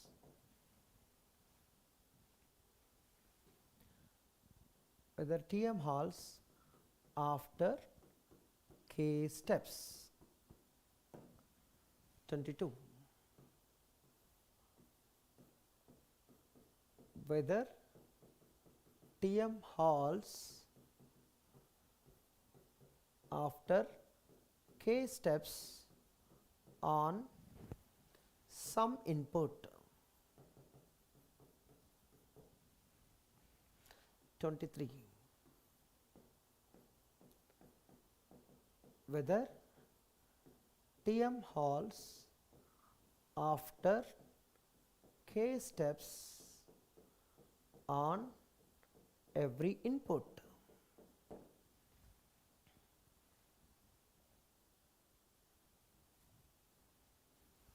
Yeah, should not accept, should go till in front, that's why we can't have a logic. Correct, correct. Was that? Kadir, correct. Yeah. Can you analyze these three questions?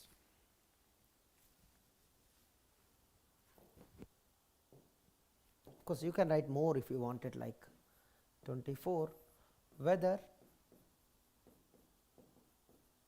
TM halts within k steps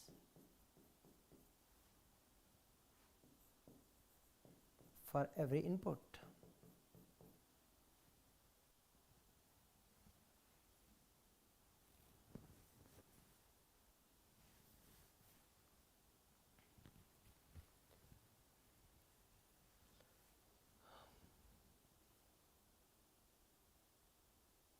Okay, just take 2 minutes to analyze all these questions. Okay, just 2 minutes. First one, whether TM halts after k steps. What do you mean by it?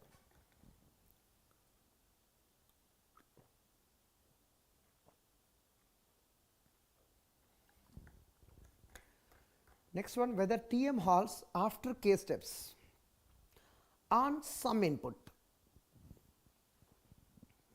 How do you verify on some input? What is the opposite of this statement? If you don't have any input after that, then is what do you mean by it?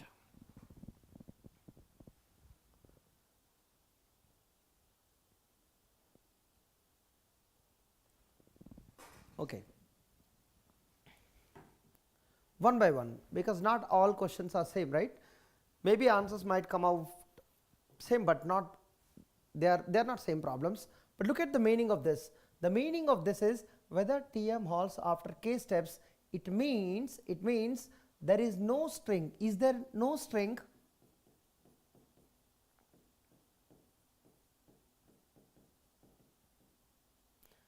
TM halts in less than or within. After is there, right? Within k steps, right? The question slightly changed now. The same problem, halts doesn't mean that it is going to halt. The indirect meaning is there is no string that TM can halt within k steps. If you can prove that every string is taking that k plus 1 steps, then no need to verify whether it halts or not. After doesn't matter. See, I will go to movie after 2 years. It means that after 2 years I may or may not go, but within 2 years I will never go to the movie. Understand the statement. Understand the statement. I will write the GATE exam after 2 years. 2 years means that that may be after 1000 years or maybe 1 lakh years. I may or may not exist at all. You will never know the answer for that. Remember that when somebody says after k steps, really no need to work on halting. What you can prove that, oh, up to k steps nobody halts here. That means you can believe that the TM always halts after k steps. This is one of the statement that you should understand the reality. What is the reality is the TM halts after k steps always. It means, doesn't mean that halting. There is no one will halt within the k steps. That is the meaning indirectly. So understand the statement.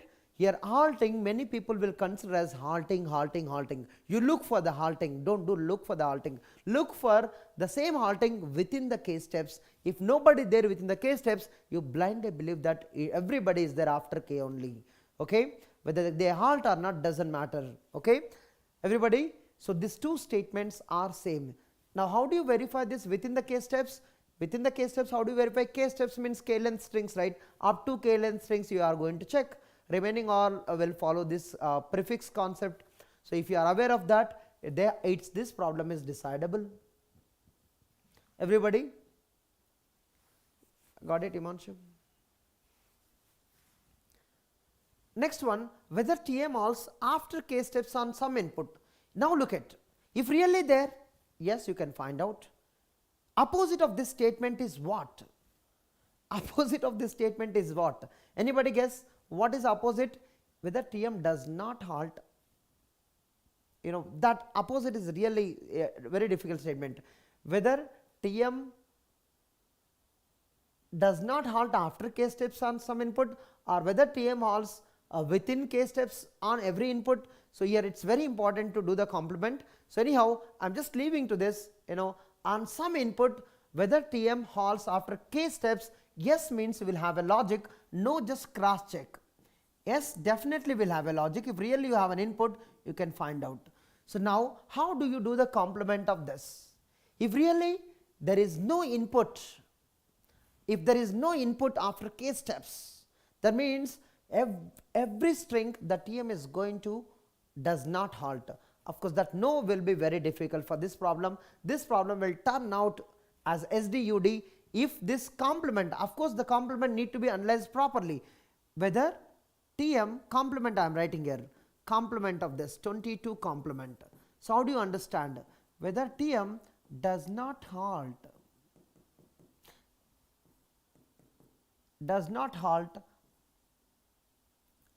after k steps on every input. If it is within, right, then answer is over. TM does not halt within k steps, then this no will have a logic. So how do you do the complement? It is a trick here. So anybody try the complement here, so that we will come to the no. Complement of 22, I am giving the time for you, because that sum, how do you do the complement? Let us come to this one. Whether TM halts after k steps on every input. So this is what, right? After k steps on every input. These two are same, right? This problem 21 is equal to 23 only. So this one you verified that TM does not halt for every string within k steps. The same one you verified different way. There is no string. And whether TM halts within k steps for every input. How do you know that? Same, up to k length strings you verify. Up to k length strings you verify.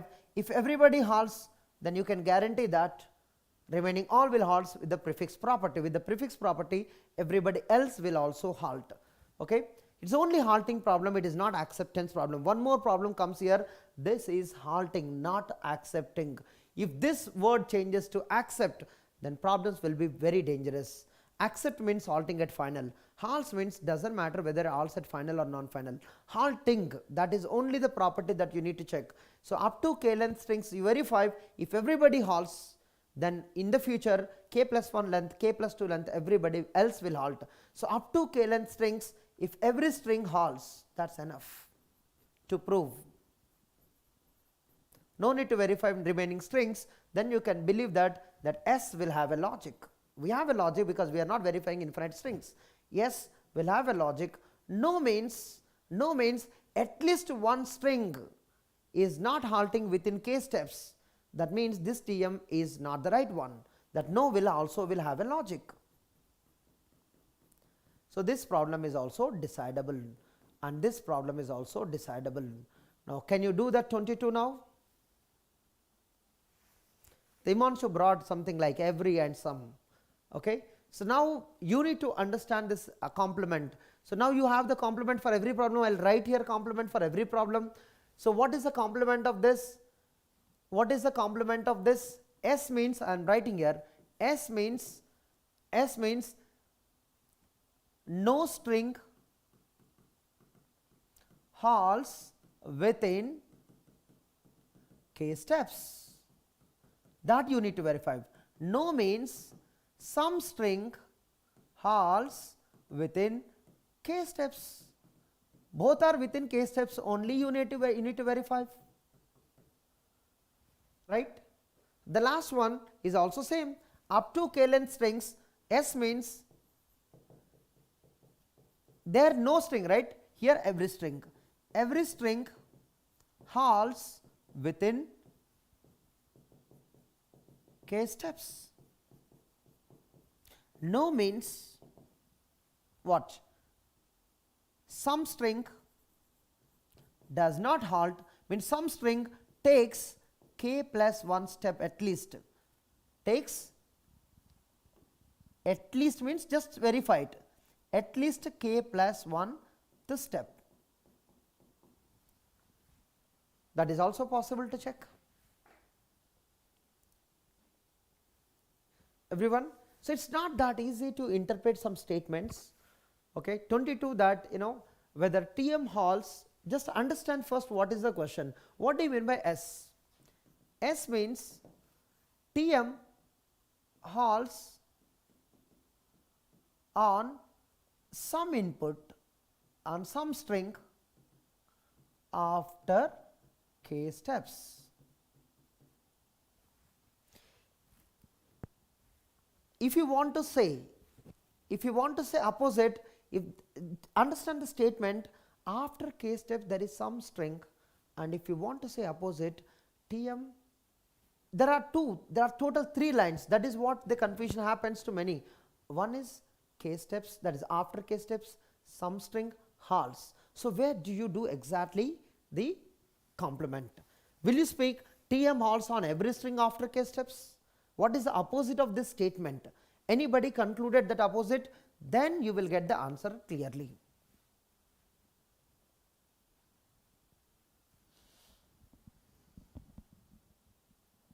Okay.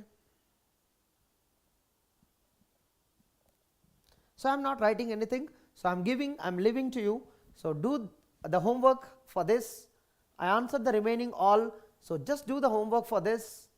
And what is no? And S, we have a logic. No, find out the logic, S or no, what is it, then conclude the answer. Okay, this is homework for you. Of course, remaining all you have the answers clearly.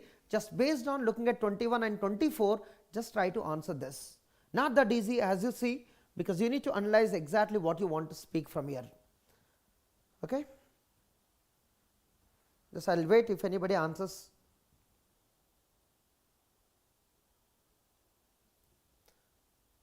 Yeah, at least one string is there after k steps, that is S.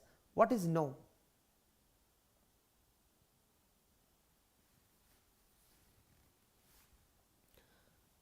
If it is not happens, what is the meaning of this? There is no string after k steps, means everybody should halt within the k steps. What? It's not going to happen. It's not going to happen means some string is not there. It means TM halts, I am writing it, just cross check and answer it. TM halts for every string within k steps. Within k steps. So look at that. If that is not going to happen, this should happen. Everybody, so within k steps, every string already you have a logic. You see that? Okay. Yeah, almost they are having same, right? Similarly, you need to interpret properly, but exactly you need to work on, no, is this correct statement or not, then cross check, and no, if you have a logic, this answer is decidable. No, you don't have a logic, then answer is SDUD. Everybody, they are very, very easy except the problem itself.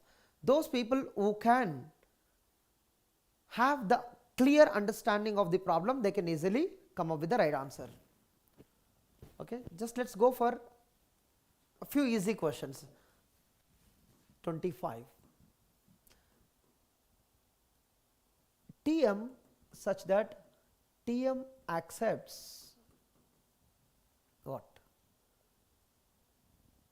2014 length string. This was a similar to gate question. 26. Tm such that Tm accepts A star. Tm accepts regular. 28. Tm such that Tm, Rice theorem you can apply here. Here you can apply, here you can apply. Tm accepts recursively enumerable language. 29. Tm such that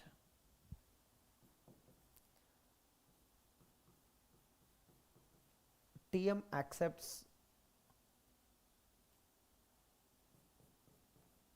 not REL. There are many trivial questions that you have here.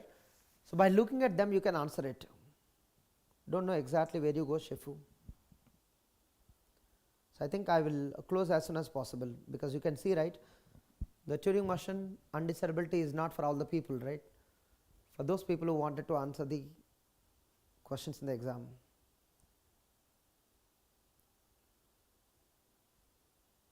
So, interpret statement yes and no properly. Those people who can answer yes and no, they can come up with the right answers.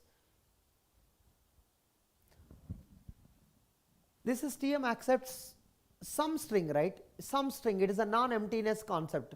So, non-emptiness is what? SDUD. So, this will come under SDUD. And Tm accepts A star, like Tm accepts only A, you don't know. Now, Tm accepts A star. There is equivalence kind of concept. It is purely not REL.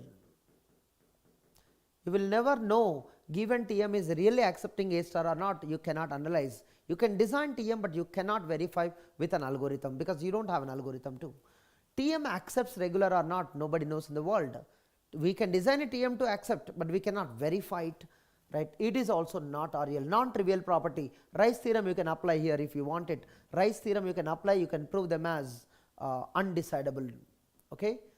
Those people who ask, right, non-trivial property of the RELs or languages, is not REL here.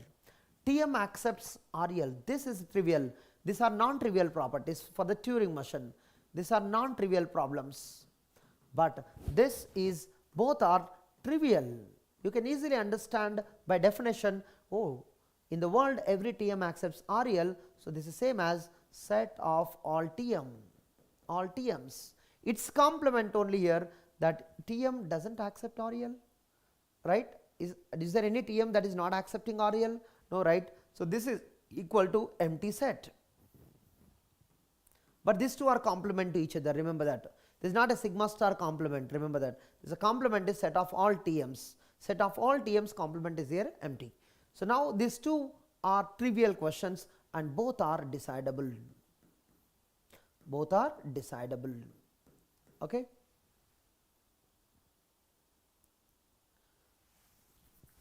So, those people who wanted to apply Rice theorem, so learn the Rice theorem and try to apply here. So, some Turing motions are there in this L and some Turing motions are there in the complement. That means, here if you look at here, all Turing motions are there in the complement, no Turing motion, that is why this is a trivial. And how do you know it is a non-trivial? Because some Turing motions are accepting A star in the world, some Turing motions will not accept A star, that is why L and L complement are non-empty. So, this is non-trivial problem.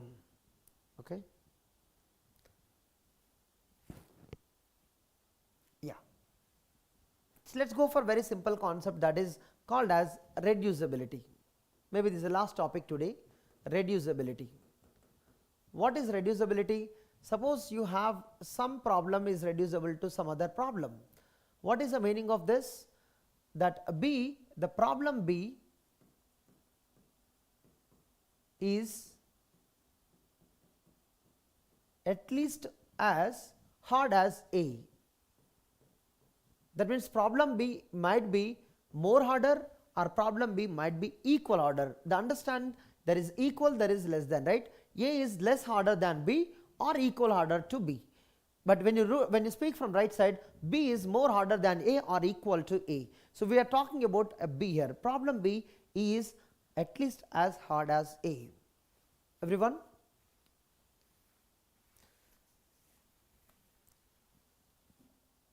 So you are trying to solve the A and you are trying to take the help of B here. Now if you understand this one, right, just focus on this concept. A you are trying to reducible to B, B might be really bigger or equal problem to A. So here A is somewhere here. Maybe A equal to B or maybe A is smaller to B. Just similar to A, B is the project and A is the module. So if you have only one module, then module and project are equal order. But if you have more modules here, then project could be more harder than module. So you can use to solve problems in the world. If you already know one problem is solved, you can take the help of that problem. You can see the definition itself. This is A, right? You want to solve it, but B is already solved. So what we do? Assume that you have a solution for this B. Then A will try to map to B instances, because here we have a solution. So we reduce A to B, B is already solved, that is why A is solved. Example, this project is having a solution. Now you got to come up, you came up with a problem, that is a module, you came up with a problem, you want to solve it, but its solution already there in this project. So what you do is, this A you will try to convert instances into this project, because project already has a solution for the A. So this is why we need reducibility concept. Everybody, you might aware of the, or you might have the solution for the B and you want to solve for the A. So A you can map into B instances with the help of the mapping functions. If you know exactly the function definition, right, see, this is A and B might be a bigger or equal, I really don't know, but in general. So A you can map to B instances to solve it with the help of some F. You can use some mapping to reduce the A into B. Everybody, because B you might have a solution, that is why you are converting A instances into B instances. So if B has a solution, A will definitely have a solution. Everybody?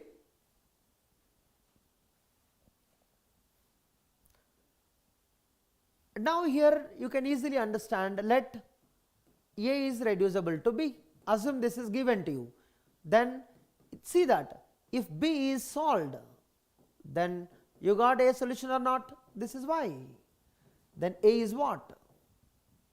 If B is decidable, solved means decidable, both are same here. Just for English, for understanding English sentence, this I have written, but actually I should write this, okay. If B is decidable, then A is what? This is why we learn decidability. And in case A has no solution, A is undecidable, A is not having halting program, then B is dash. So these 2 points are very important. What is answer? These two you can remember, decidable will flow from right to left, undecidable will flow from left to right. So if B is decidable, whole project as the solution, then module will also be decidable. There is no doubt, right? If A is undecidable, and the meaning is very important, A is actually convertible, or its instances are mappable to B instances. That means B is actually depending on A indirectly. That is the reason B is undecidable. That definition says that actually B is depending on A also, right? If really A is undecidable, that means module is undecidable, then whole project is undecidable. We don't know about B, but we are looking at A. A is already part of the B basically, right? So similarly you can come up with a lot of answers, like, if B is REL, then what is A? That means B is having a Turing machine, then what is A? B is having a program, then what is A? If A is not REL, if A is not REL, then what is B? That means A is not having Turing motion, then B will never have. So, B is also not REL. If B is having a program, then A should have a program, that B is REL. There is no word undesirable. Oh, sure, for this one, okay, fine. Okay.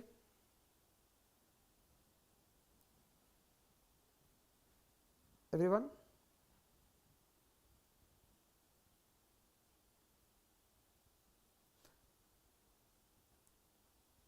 Yeah, Himanshu, only means any 2014, every 2014 I didn't ask, right?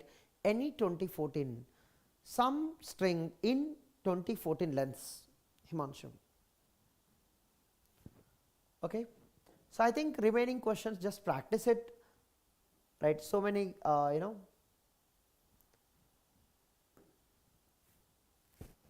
think my job is done. Yeah, over, but keep limit on the problems. Don't look at here and there. First understand one problem, then go to another problem, right? So, now any doubts you have, I'll take up. If you don't have any doubts, we can wind up. Yes, you can write not REL, you can write UD, but UD need not be REL. Oh, that's a good statement you asked. What you asked?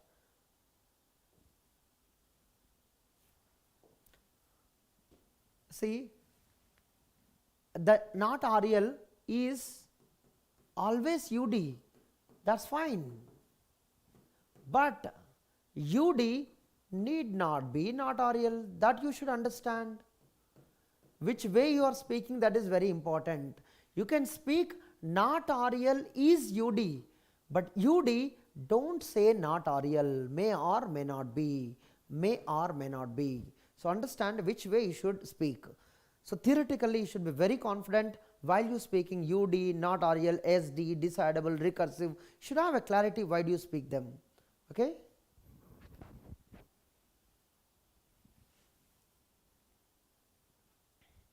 Yeah. Any other doubts you have?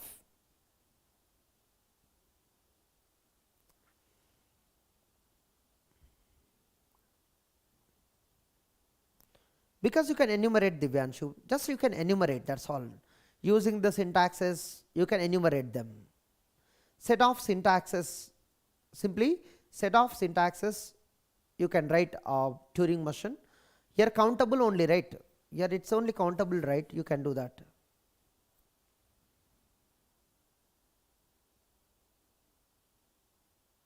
Yeah.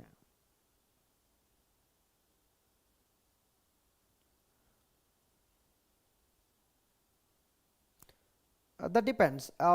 If short notes is covering most of the concepts, short notes is fine. But if you feel one of the few of the concepts are not covered, then go for that concept and revise it. Yes, Imanshu, just practice it. I did not bring it, but you will definitely find some of the PYQs we solved it somewhere, so you can find out. You have my lot of videos, right? And you can find out, no doubt. Himanshu, I could have solved already there somewhere.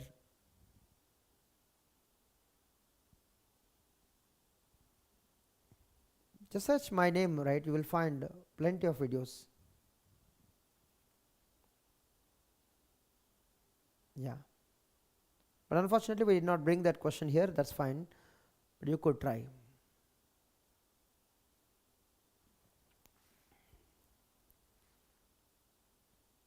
Any other questions you have?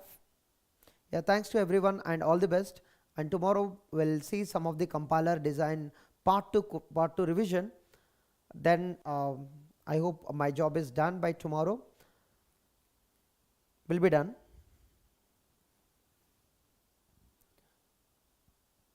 Yeah, any other questions that you have for today? So utilize this week effectively, so that you will not forget to revise any concepts. Keep what you do, keep everything on paper, because you assume that you will revise the subject but you will forget. So there is much probability that you might be forgetting some things that you need to be done. So whatever you want to do, put on a paper for this week, and anything misses, just cross check every time, did I miss anything, did I miss anything, right? So keep everything on paper that you want to do and try to focus on what need to be completed.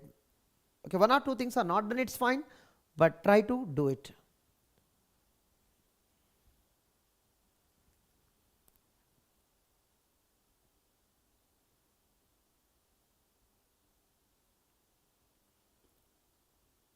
Yeah, see you guys then tomorrow. Bye bye, take care.